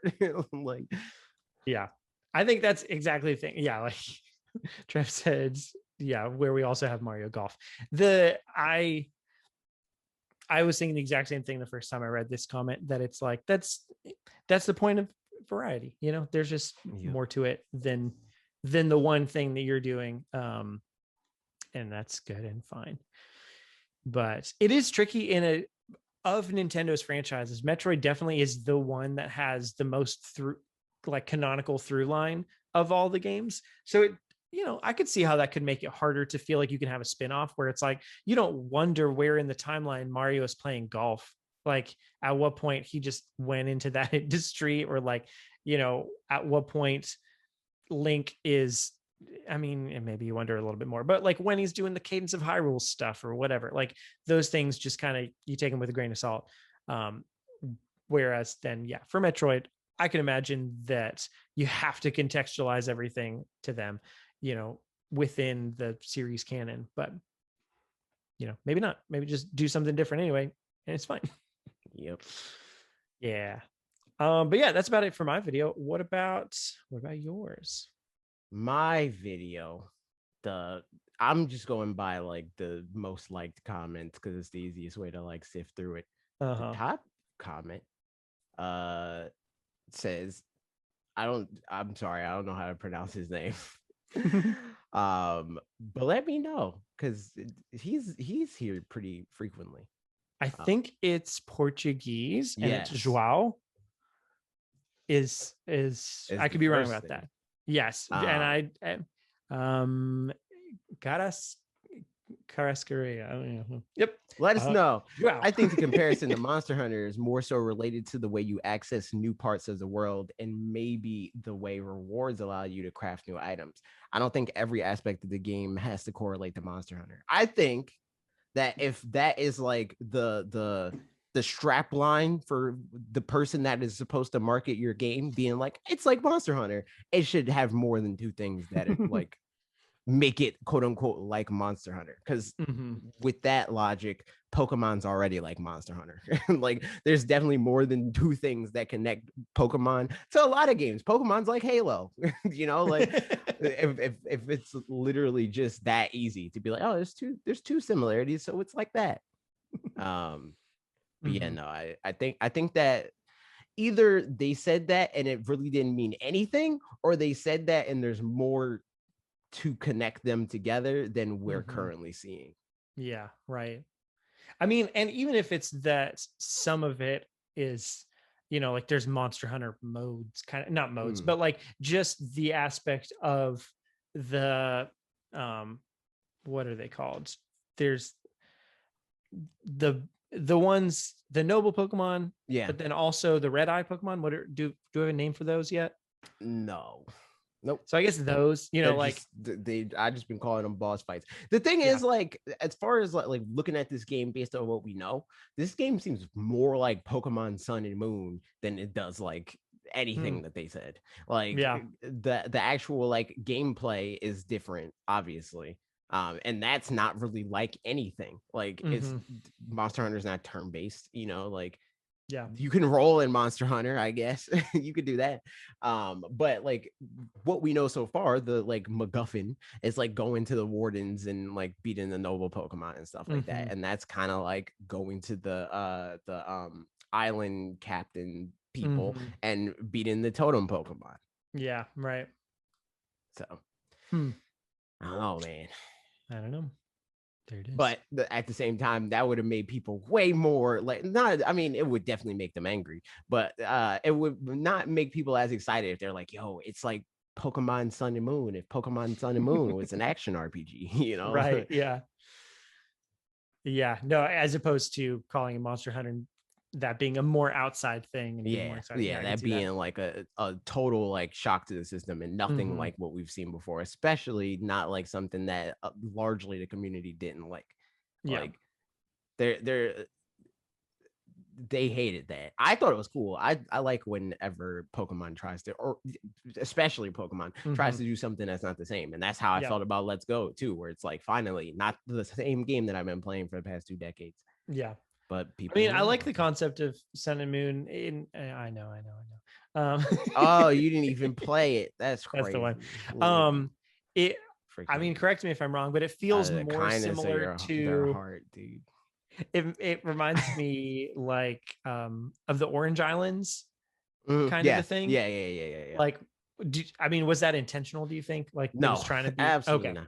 It would have been cool, like, because there's like a lot of opportunities where they could have made it like the Orange Islands, like the Orange Islands. Like if they made a game like that, it would be like super mini game heavy, because there was like a lot of times where it's like, yo, just freaking craft the sleigh. Like, man, what a good episode though. I've rewatched that episode. It's probably in like the top 5 most watched episodes of mine. The Orange Islands in general is pretty cool. Yeah, man. They should have steered, like, they could make a Pokemon Legends like game where it's like it's an action RPG just based off of that. Like that region or region question mark. But you're right, it would be definitely anything like that. It would end up being minigame heavy, and that does risk some being good and some being not good, and like people being good at one kind of thing and not good at another kind of thing. And like not everybody's up for that, I guess. But like games work, like also, right? Yeah. Like I just like that concept for the variety in it, and that kind of thing. Honestly, that's one of the coolest things about Pokemon. Like even within the games where everything is the same, like the lore and the story, and everybody that you talk to talks about how vast this world is, but yet they illustrate it in the same way every time. The funny thing is probably the most apt comparison to the Orange Islands kind of way of doing things, of like kind of mini games and different styles of things, is No More Heroes 3. Oh my God. Again, I haven't played it, but I've listened to enough people talk about it, seen bits and pieces of gameplay where like every boss fight has just a new kind of gimmick kind of thing, where like some of the time you're not even, I don't know exactly, but you're not fighting in a traditional way or something like that. I don't really know what it is, but it's enough of a gimmick that it's like you're playing a completely different game. Like now it's a rhythm game or something like that, where like the genre just shifts based on what the boss fight is. So you're kind of doing a lot of different kinds of things within one game. So it's, fun, but also then some people love that game and some people did not so much love that game. So it's true. I am one of the people that did not love that game. I didn't hate it, but definitely didn't love it. Wait, did you ever start No More Heroes 3? Or you're talking about Travis Text again? No. Just like I don't like looking at the gameplay and all that stuff and all that. It's like, I'm good on that. True. But hold on. Next comment is ever since this news from Harrison Whaley. Ever since this news came out, I've struggled to know what to make of it. I do enjoy your take on how this could be like Monster Hunter, but I definitely wasn't expecting that kind of gameplay until the news came out. That being said, I definitely didn't expect anything close to Breath of the Wild, since this would be their first attempt at an open environment beyond the wild areas. I'm just hoping the game doesn't disappoint on release, because we all have been waiting for new gameplay in this series for so long. That is definitely true. I will say, even though like it's definitely not the same, it was the Zelda team's first time making an open world game too. That's true. Yeah. So there's that. But Game Freak is definitely not that team, and Game Freak definitely does not. They're not taking the approach that Nintendo did with Breath of the Wild, where they recruited way more people that would usually be working on a Zelda game. Like there was like over 1,000 people, they said, that worked on that game. Yeah. There's nowhere near 1,000 people working on Pokemon Legends Arceus. I can tell you that right now, because there's like 250 people that work at Game Freak, and again, I can tell you right now, not everybody that's at Game Freak is working on Legends Arceus. Yeah.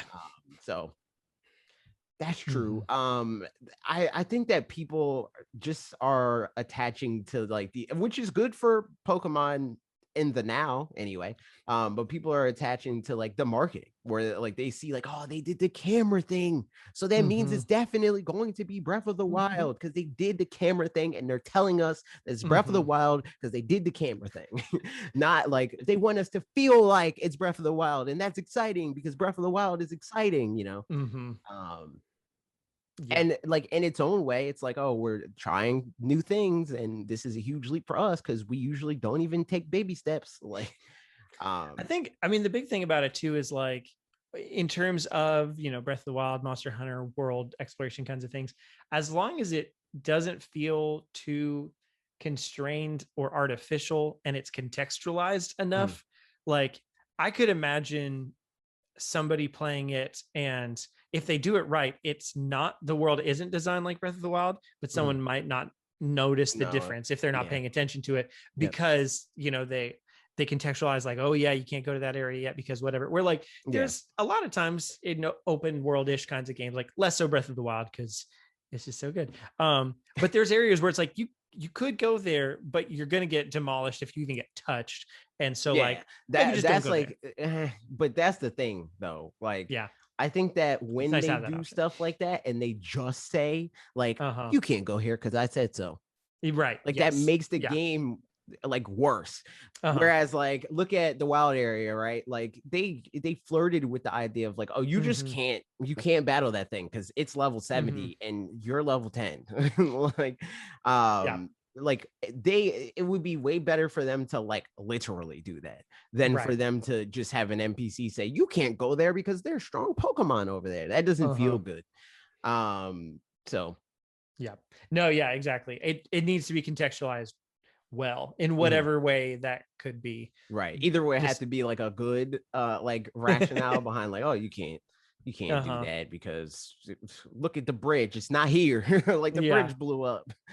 I mean, you literally see the Pokemon blow the bridge up. I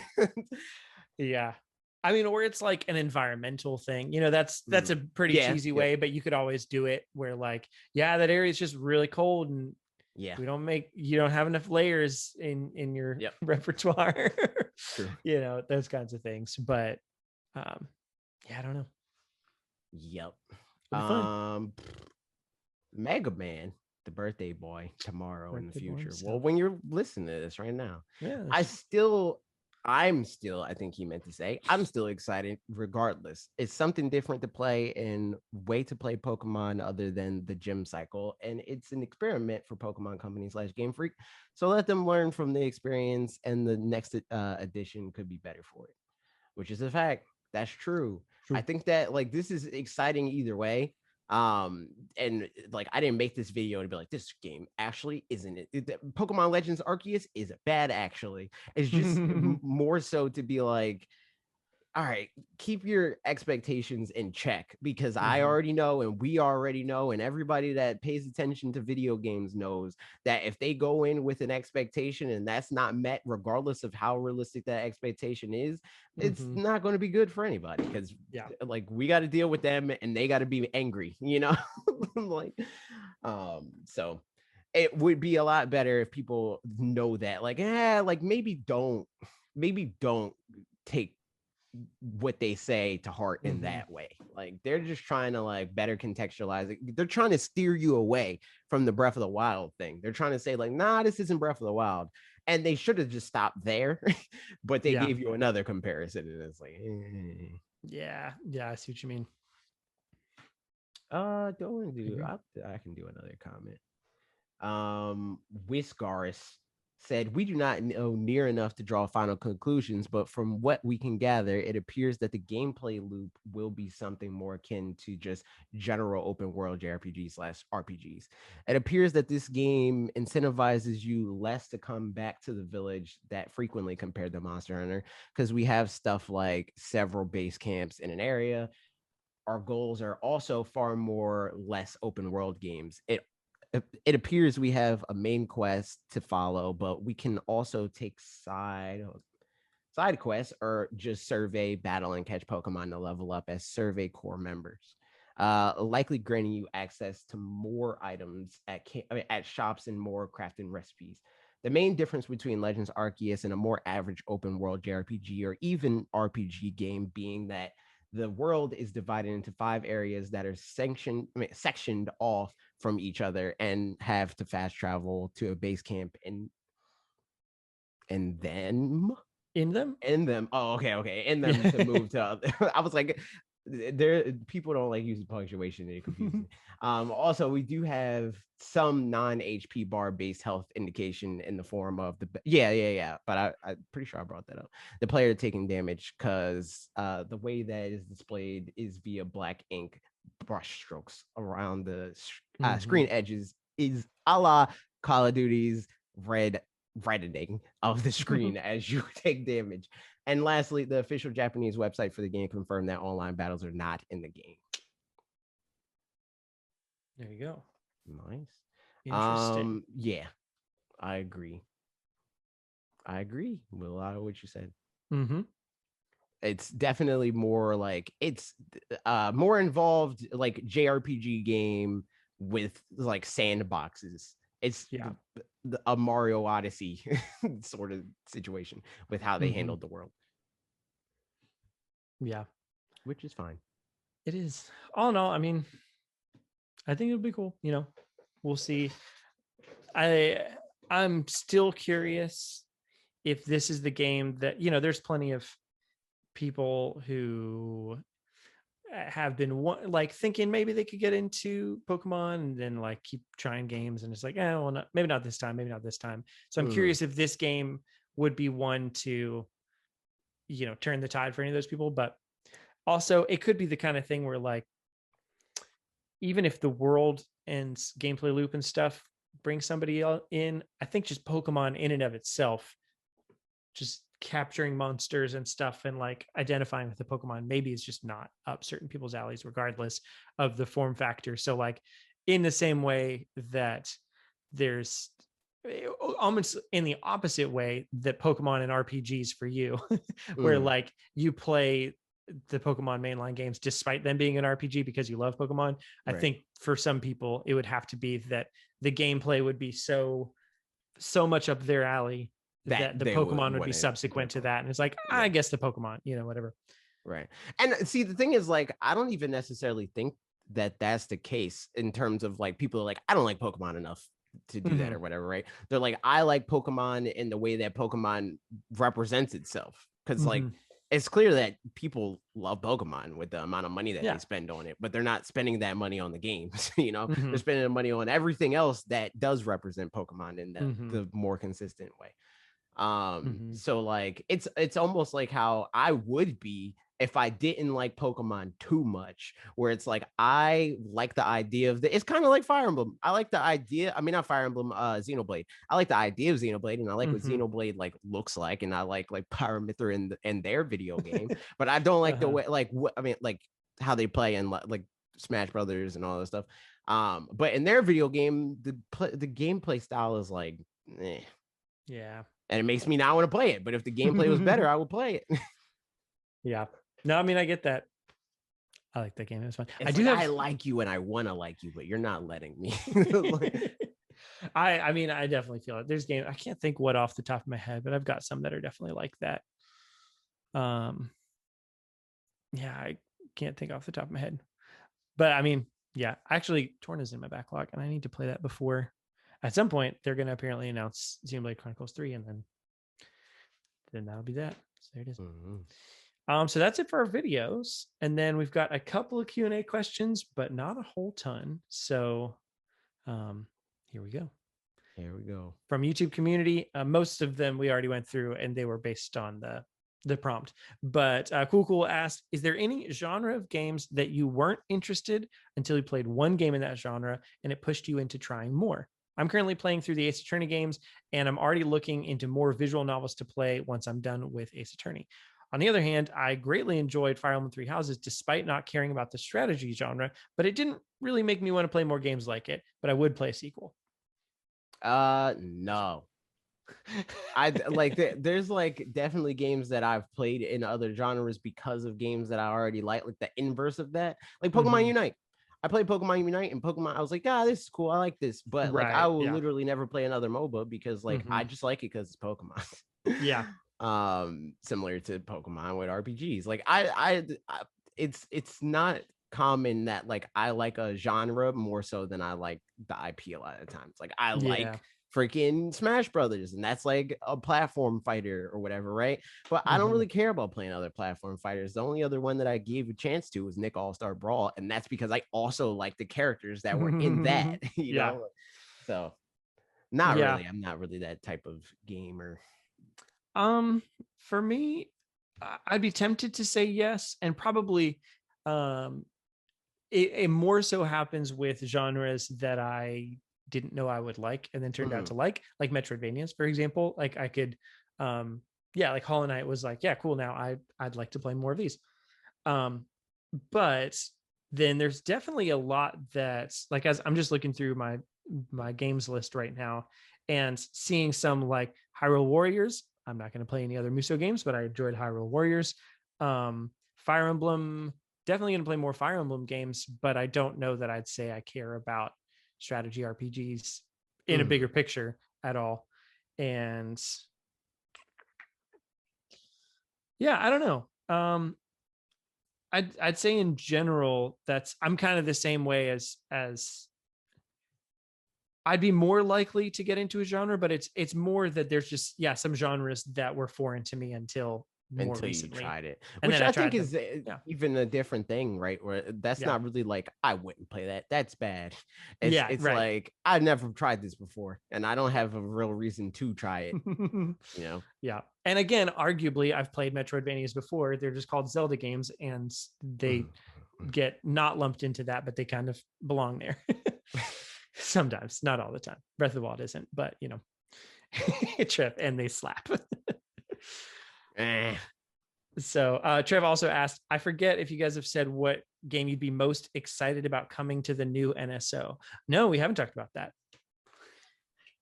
What, that isn't already on it? I guess like of the N64 games and stuff, like which of those that we have or that isn't already on it? Because like that we have that we know is happening. Yes, I think that of the ones, probably the original Mario Kart, because Block Fort. Mario 64. Because Block Fort. I don't know. It's like I don't really care about the other N64 games, infamously. Oh, he said that isn't there. Okay, so the ones that we do know about, here's the ones that I'm just gonna play. Ocarina of Time, Majora's Mask. I'm gonna play Mario 64 again. I have the game at this point, but I'm gonna play it again in there for no good reason. I just was thinking about it literally earlier today. I was like, "Oh, N64 games are coming. I'm gonna 100% Mario 64." I've got save slots that are open that I could just use on the 3D All Stars collection, the game but that you already own. for whatever reason, I'm just gonna do it again. Otherwise, and also I've played, I think, like half of Majora's Mask. I've started it a couple of times, but I've just never gotten a chance to finish it because it's always been on hardware that, like, it was on the N64 that we had in our office in our break room that we had taken away from us, and then I have it on my Wii Virtual Console, but like I don't plug in my Wii, so that doesn't happen. So and otherwise I'd like to play Paper Mario for the first time, and I've played a tiny bit of Banjo-Kazooie before, but not very much. So yeah, there's a bunch that I'm excited about. But as for, what about you for ones that haven't been announced yet? Smash. Yeah, I figured. That's it. N64 not a strong point, as I've talked about several times. But playing Smash online on the Nintendo Switch Online service could be cool, so I want to try it. And Trev said not Pokemon Smash, aka Battle Stadium. Well, Pokemon Stadium will be cool too, but I mean, I don't know how long I'll play it because it's literally just like it's Pokemon but with less Pokemon. Like, Smash would be cool because the mechanics are like drastically different, but in Pokemon it's not really different, it's just less Pokemon. Yep. Just looking at the list of top games and stuff, here's the ones that I want to happen. Okay, first one that I don't care about happening for me, but I just want to happen just so people will shut up, is GoldenEye. I just wanted to... People won't shut up after that. People will realize game sucks. Well, then again, I mean, it's going to be like a lot of people like you with Mario 64, where it's like just how I remembered it. Yeah, exactly. So I think what I'm looking forward to about that happening, assuming it happens, is that all the people that constantly say it can never happen, like there's just been too many never happen kinds of things that just happen anyway, that like I just like when those happen so that we can like just stop. That's the thing that's annoying though, because it's like it never stops. Like it never stops. It doesn't. Like there's so many things that happen that people say can never happen, and like it doesn't even decrease. It's not even like, oh, okay, well this happened, so that means that more things than I initially think are possible are possible. People are just dumb. Yeah, it's a silly thing. Jeff, I read a Reddit article once, so let me assure you, I am indeed an expert. Yeah. But the ones for me that I'm like, I would play those if they came, because I wouldn't just play all of them. Maybe I'd dip into most of them, but Pokemon Stadium for sure. Smash, obviously, like you said. Donkey Kong 64, I'd play a little bit of that. Diddy Kong Racing.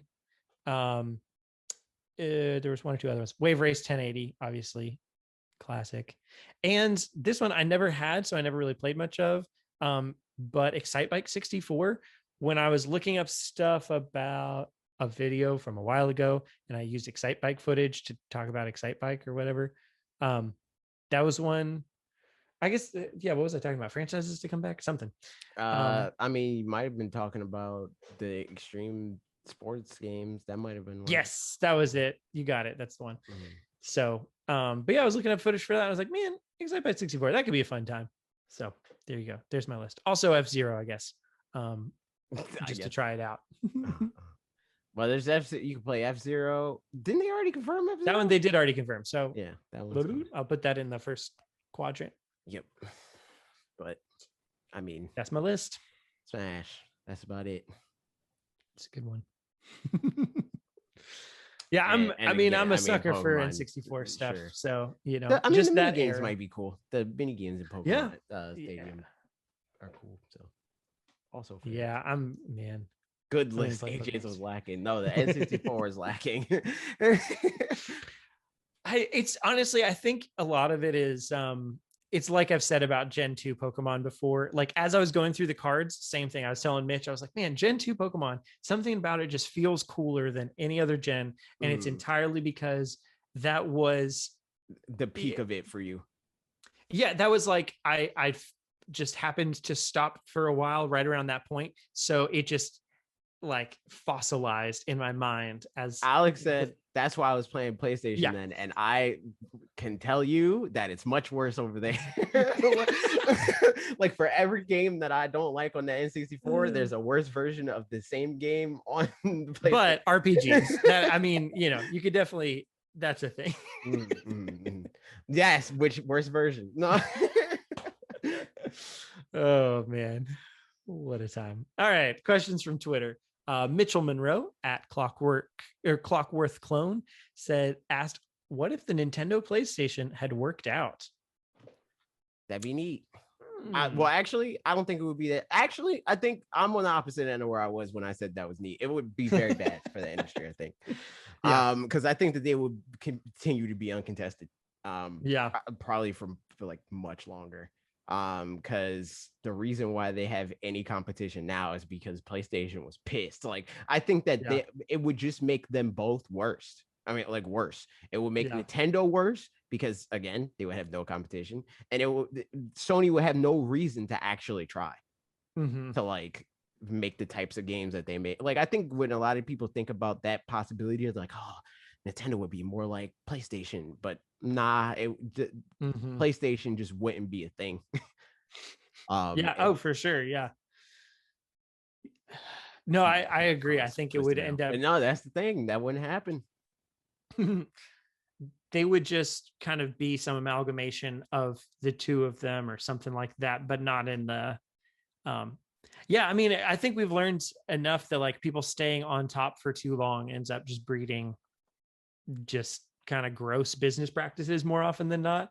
Yeah, like Nintendo until like Sega started selling more and being like enough of a threat for third-party developers to be like, nah, we're gonna put our games on both. And Nintendo being like, you can't do that. We're Nintendo, and they're like, actually, we could. What are you gonna do? Tell us that we can't put our games on there? Fine, we'll put them on Sega. And they're like, all right, you can do multiplats now. If that never happened, everything would just be on Nintendo. And I mean, that would be fine for us because we're just on Nintendo anyway. But also like in the grand scheme of things, they're not being pushed to like try different things and like stay different because they're competitors, or like they wouldn't need to do stuff like even though this is before the PlayStation became a thing, right? But like stuff like the Super FX chip, like that became a thing because they wanted to stay ahead of the curve for longer than they would be able to just doing regular new hardware and being like, we'll get better with new hardware revisions. And they're like, no, we'll get better because we can put hardware in our games. So I think that it would make the industry worse. Because just like I've said multiple times when people are like, oh, hope Nintendo stops making cartridges or whatever, I mean consoles or whatever, I think that industry is less interesting when there's less people to make it interesting. For sure. And that's like honestly the reason Google Stadia didn't make anything more interesting is because they're not doing anything really they didn't like unique. They don't have first party kinds of things. Exactly. There's no first party studio. There's no big game. Just like, imagining a world where they do, or like Valve making Half-Life Alyx or whatever, like that makes it just that much more interesting to have just the little bits of differences and stuff. And it is more of a nuisance if you want to play everything. So like there's a sweet spot there, I'm sure, where like it's not just you're not completely crippled by choice, but definitely having more options than just one is good. I'm still honestly baffled by how well Disney does the Marvel thing with them being they're like, what do you mean? Just it feels like within that kind of world they could, I'll retort my own statement in a second.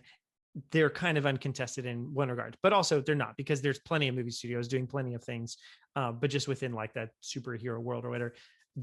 But I think they have good leadership right now, at least, that like trying to keep things different and fresh, right, regardless of what, like DCU can do literally whatever. And right now, Disney and Marvel's not trying to do anything about that, but I don't know. I think that like it's less Disney, because like obviously Disney owns Marvel, but it's less Disney and it's more Marvel.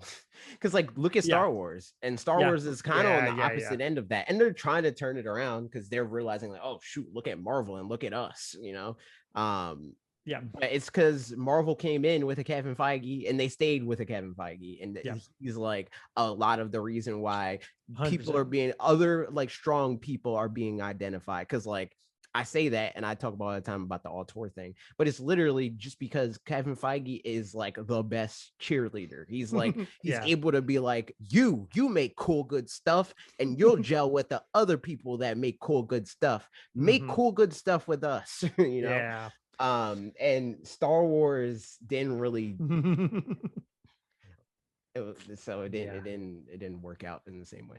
I mean, pretty much with Star Wars, it was like it ended up becoming sort of all or nothing. Like either it's all George Lucas in the prequel trilogy, or it's like barely any George Lucas in the sequel trilogy, and neither of those really, you know, panned out quite as well. But no, I'm with you. I for sure, especially like anybody who can delegate tasks well and like has a good vision, but includes people. Like I watched a video of the director of Shang-Chi breaking down a certain fight scene in the movie.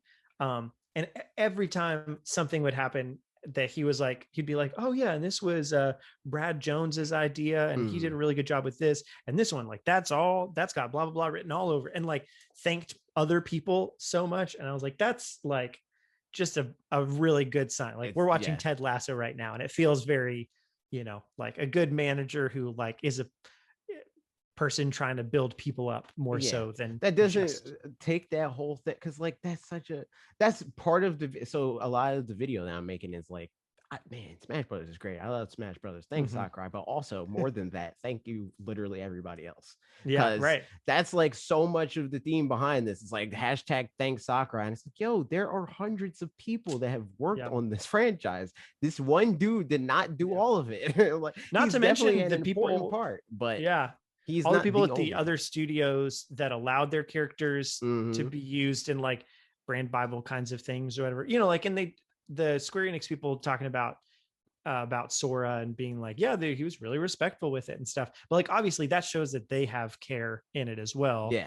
Which is, you know, that's part of the whole process. Like we wouldn't, without people on the other sides doing that kind of stuff, then things could slip between the cracks more easily. Yeah. Cause like you have moments where it's like, if it's all Sakurai and that's it, then I think every character would be Sonic.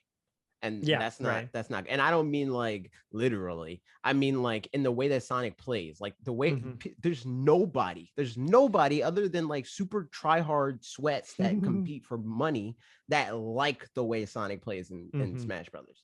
He is a very like half-assed, like poorly thought out design that is like, Sonic spins, dude. He spins. So let's make every attack he does be a spin.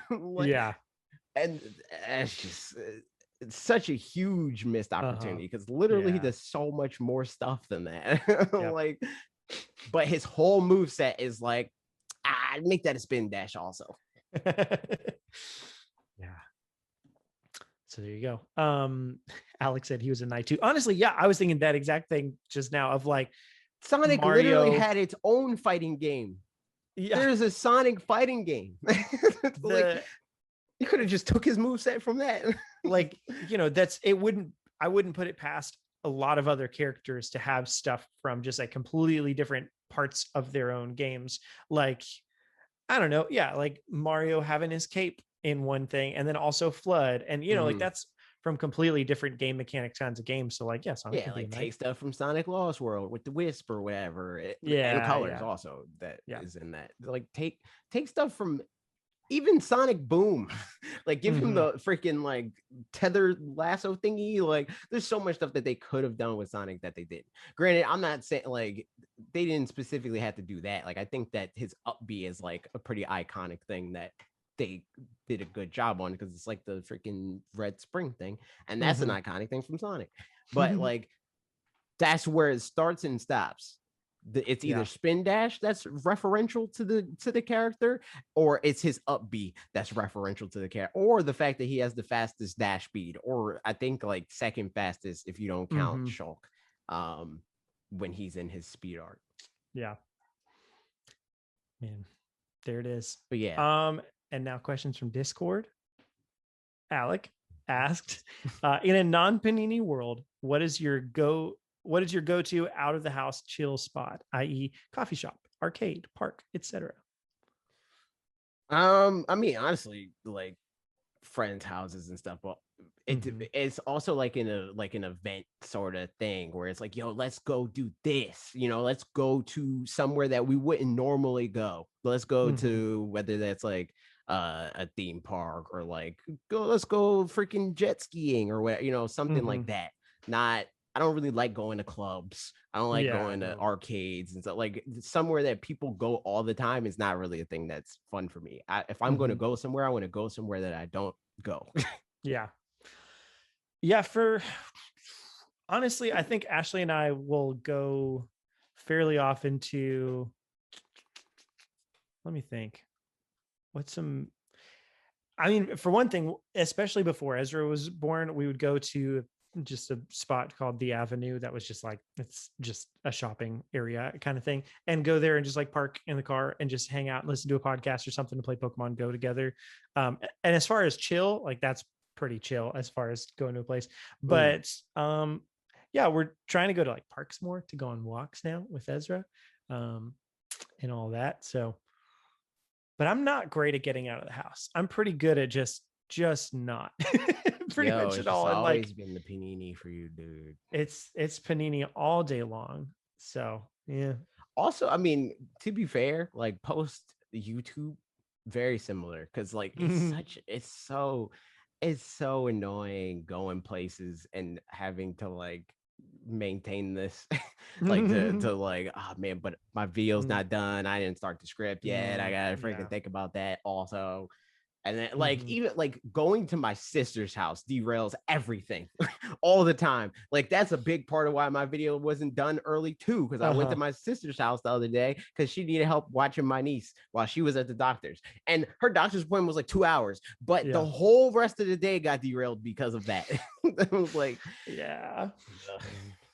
I will say though, I mean, as far as chill spots, definitely, like you mentioned earlier too, going to friends' houses, like that's, the soft spot. I think here's the thing. I don't like spending money. So any place that involves spending money does not feel like a chill spot for me. Doesn't mean it couldn't be fun, but yeah, I know what you mean though too, about like going somewhere. And that's how it is going to in-laws place, is this like your sister's, where we'll go down there.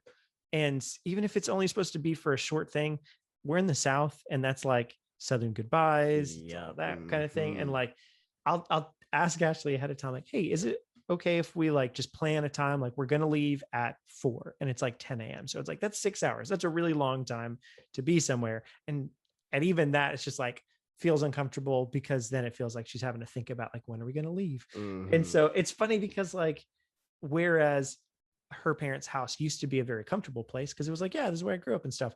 Now it's like an adult being at your parents' house where you don't live anymore doesn't feel the same. And so it's not more your stressful. house anymore. Exactly. Yeah. So it's stressful, but we still end up staying a really long time most of the time, which is like, I love her family, so it's fine. But it also is like, all right, I just need to know that this is the this is my whole day now. That's what makes it. Yeah, that's what makes it a conflict, though, because it's like I don't not want to be here, but also I can't just always be here. So like there has to be a reason for there to be a cutoff point where it's like I don't mind being here. I would love being here, but I can't. Yeah. Trev said, I literally remember when I realized my parents' house isn't my house. It was wild. It was wild. He had an existential crisis. freshman Christmas, like of college. I remember going back for Christmas. I remember going back and just falling into old habits or whatever. And it's like, I even in that 6 months or 3 months or 4 months or whatever, the first semester of college, like I felt like I'd grown up a little bit. And then going back and falling into old habits and like just realizing like, this is like, I'm a different person when I'm living as somebody's child than when I'm having to be responsible for myself, It's just weird. I kind of like, I think the fact that like my parents got divorced makes that an easier transition, because I kind of feel like that regardless, where it's like this is like my house, but it's not really my house. Like this is like half my house. Like, at the same time, being a homeowner now, I do hate that this is my house, because it means like all the responsibilities of having to fix stuff. So that's fun. So, but I mean, also for me, the big difference between me and Ashley is that, kind of like Alec just said, he said my mom lives in a different house every other year. Ashley has lived in the same house. I mean, her parents did since she was like 3 or something. Whereas I haven't lived in this. I think this is the longest I've ever been in a house. And it's 4 years or so. Other than that, like we always moved houses at least every 2 or 3 years or so. So how many times have I, other than like going back and forth. So my dad, since I was born until I was like 6, that's where like that was like the initial house that I like looked at. I think I told you that, where it was like the house is like freaking $800,000 now or something ridiculous like that. It's very messed up. They built that house. Like my mom like freaking crazy picked out the carpet. But anyway, like when they were building it. But anyway, that house until I was like 6, and my dad moved into a different house, and that was until I was like 12, 13, and then he moved into the house that he lives in now. So he lived in the same house for forever. But my mom, we moved like, I want to say like 3-4 times. I mean, and definitely like being between places, because I was going to say for me, like home is very much not a fixed location by any stretch, even like country wise or whatever. I mean, more so now that I'm living here, like it's more a thing than ever. But same kind of thing, with divorced parents and switching between houses and stuff, like home is a little more transient, I guess, probably for you than it would be for Ashley, for example. Like for me, it was like, it's also a thing of like, I don't really get the whole, like, I'm friends with a lot of people that are from places that they're very proud of, like I'm friends with a lot of New Yorkers, and now there's a lot of people in our community that are from Texas for whatever reason, and these are like two places that people are like hugely proud of. And for me, it's like I've always lived in like the like New York, New Jersey, Pennsylvania, like that sphere. So like those places are all the same thing in my head, and I'm not like particularly proud of any of it. But it's like I'm from here. No, I mean, I feel you for sure. Like, I'm not particularly proud of, I mean, like, it was great living in France. French people are pretty proud of being French, not necessarily being from France, but like just their identity as, it's interesting. It's less patriotic and more lineage. I am from this state. or even or country. It's or more whatever, just I am French, just like I am descendant of France kind of thing. It's more like the long time thing, as opposed to like, they hate whoever's president now or whatever. That would be my take. Somebody could feel differently for sure than that. Whereas in Belgium, it was very much like, because especially Belgium is a weird country that's like part of the Netherlands and part of France, made a new country. So like some people for sure are patriotic, but it's like a weird kind of patriotism where like it would be like if Mexico and America, or like, I don't know, if Texas and part of Mexico just became its own country, one thing, yeah, then it'd be like, what exactly are you? Something, I don't know, Texaco. So it's really funny. Yeah, I also sounds don't like a gas station. there you go.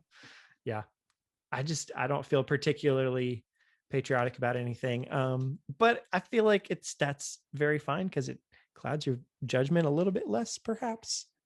Tejas, I would say. So there you go. Last question from Mega Man. In a world where it seems to go, that's the one. Happy birthday, man. In a world where it seems to go too fast, just wanted to ask, how are you both? I'm good, man. I'm playing Sora. But I gotta freaking go to Brooklyn tomorrow, and that's like going to be a headache in the long run because I'm going to Brooklyn for. I'm not even like when it's just for the weekend. That's easier to like figure out and know like, okay, well, I'm going to get back at this time and blah blah. I'm not even. I'm just getting a ticket, or not even, maybe not even a ticket there, because my sister also kind of wants to go to Philly, so I'm probably going to just go with her to Philly, and then she's going to drop me off in Brooklyn, and then like get a train back or something. Oh man. So what like, for? Just to hang out. Nice. Like, go over Lee's house, chill. Yeah. We're supposed to be entering a tournament. Potentially too. I don't know if we figured out if the monthly is this week or not. Nice. That'll be fun. I'll be curious how that pans out. But logistically, it's already annoying. I'm like, yeah, I believe it. Yeah, I feel you. I'm doing good. I've got a friend coming in from out of town in like 6 hours or something like that. He's driving from it was a gas Virginia. station. Yeah, it was. I thought you knew that. No, I didn't. That's funny. I just know it sounds like one. Yep, it is. Sounds like something that they would name a gas station. So yeah, man. What were you saying? Yeah, doing all right. I got a friend coming to town, and it should be a fun time. It's he was, so just for some context, he was my like small group leader when I was in like 7th grade. And then when we moved to Belgium, he came and like interned with us with our church for a little while, and so like ended up just kind of becoming friends, even though he's like 6 years older than me, which now isn't anything, but at the time, as like a 13-year-old being friends with a 19-year-old was like, oh, crazy. But yeah, I just very excited to see him because he's like, it's the kind of person that just like makes you feel good about yourself as well, which is, I think, just a life thought that I've come across recently, is that like generally the people that you like being around the most are the ones that make you like yourself the most. That kind of a thing, where like not necessarily they like, they say great things about you, but they like make your qualities feel they like make you a better person. Yeah, like a better person, or like, when you make jokes, they happen to have a similar sense of humor, so they laugh at your jokes. And so that's a nice thing, like, so basically all that said, like, hang around people that make you feel like you like being you or something like that. That's true. I would contest that you should do that with your friend group in general. Yeah. Oh, exactly. That shouldn't even be the exception. That should be the rule. Yeah. And probably likewise, worthwhile to be on the other end of that and think about how to make people feel good about themselves as well. Because then, that's nice for people. They'll feel value in themselves. And that's then if you're that person and you're friends with that person, you'll become friends with more of that person. Exactly. The bead change you want to see and all that stuff. Yeah. So yeah, that's this weekend. And then next weekend I'm turning 30, and then I'm taking the week off from that work. Means you'll be old, dude. Gonna be old. Yeah. The plan is to do some productive like music kind of stuff the week that I'm off from work. And I'm already kind of preparing for probably none of that's going to happen. So I need to try to like work that in ahead of time instead of just like be like, welcome to the olds. Thank you. I'm excited about it. Yeah. So that's me. Yeah. Good stuff, y'all. Nice. Everything's good. Everything's going great. Yep. And there that's it is. That's the podcast. We did it. We did the podcast. Let us know your thoughts. Are you 30? Let us know in the comments. Like, comment, subscribe, tell your friend if you're listening on the podcast services. Also, I still got a freaking email Spotify. Like, hang on, we missed Sardi's question. I'm gonna see if I can find it real quick. Question? Where? He just said you missed my question. Where is it? Oh no. Oh, is it in podcast? It was in podcast questions. Oh, okay. It was on a scale from water to limeade. How bussin' is Sora? Yo, he's bussin', dude. There you go. He's limeade. Yeah, he's better than limeade. Oh, better than limeade. He has to be better than limeade because I get that limeade like statistically once every 15 years or something like that. Yep. So like it was good, but it's not that good. Yeah. Oh man, I saw something recently that was exactly Bob's. It was good. It's good. Yeah, but I don't remember what it was, so I don't think I'll run back into it. But in any case, it made me think of Bob, and I was like, "Oh, that's fine." Rip, dude. Imagine a $200 million deal from Spotify. Must be nice. Yo, true. Don't leak my emails, fam. But anyways, that's the podcast. Like, comment, subscribe. Tell a friend. If you're on podcast services, if you're on Spotify, there's a chance that if you're in the future, this is a video podcast for you. But right now, I got too much stuff to do. I can't email them and set that up right now, but I will.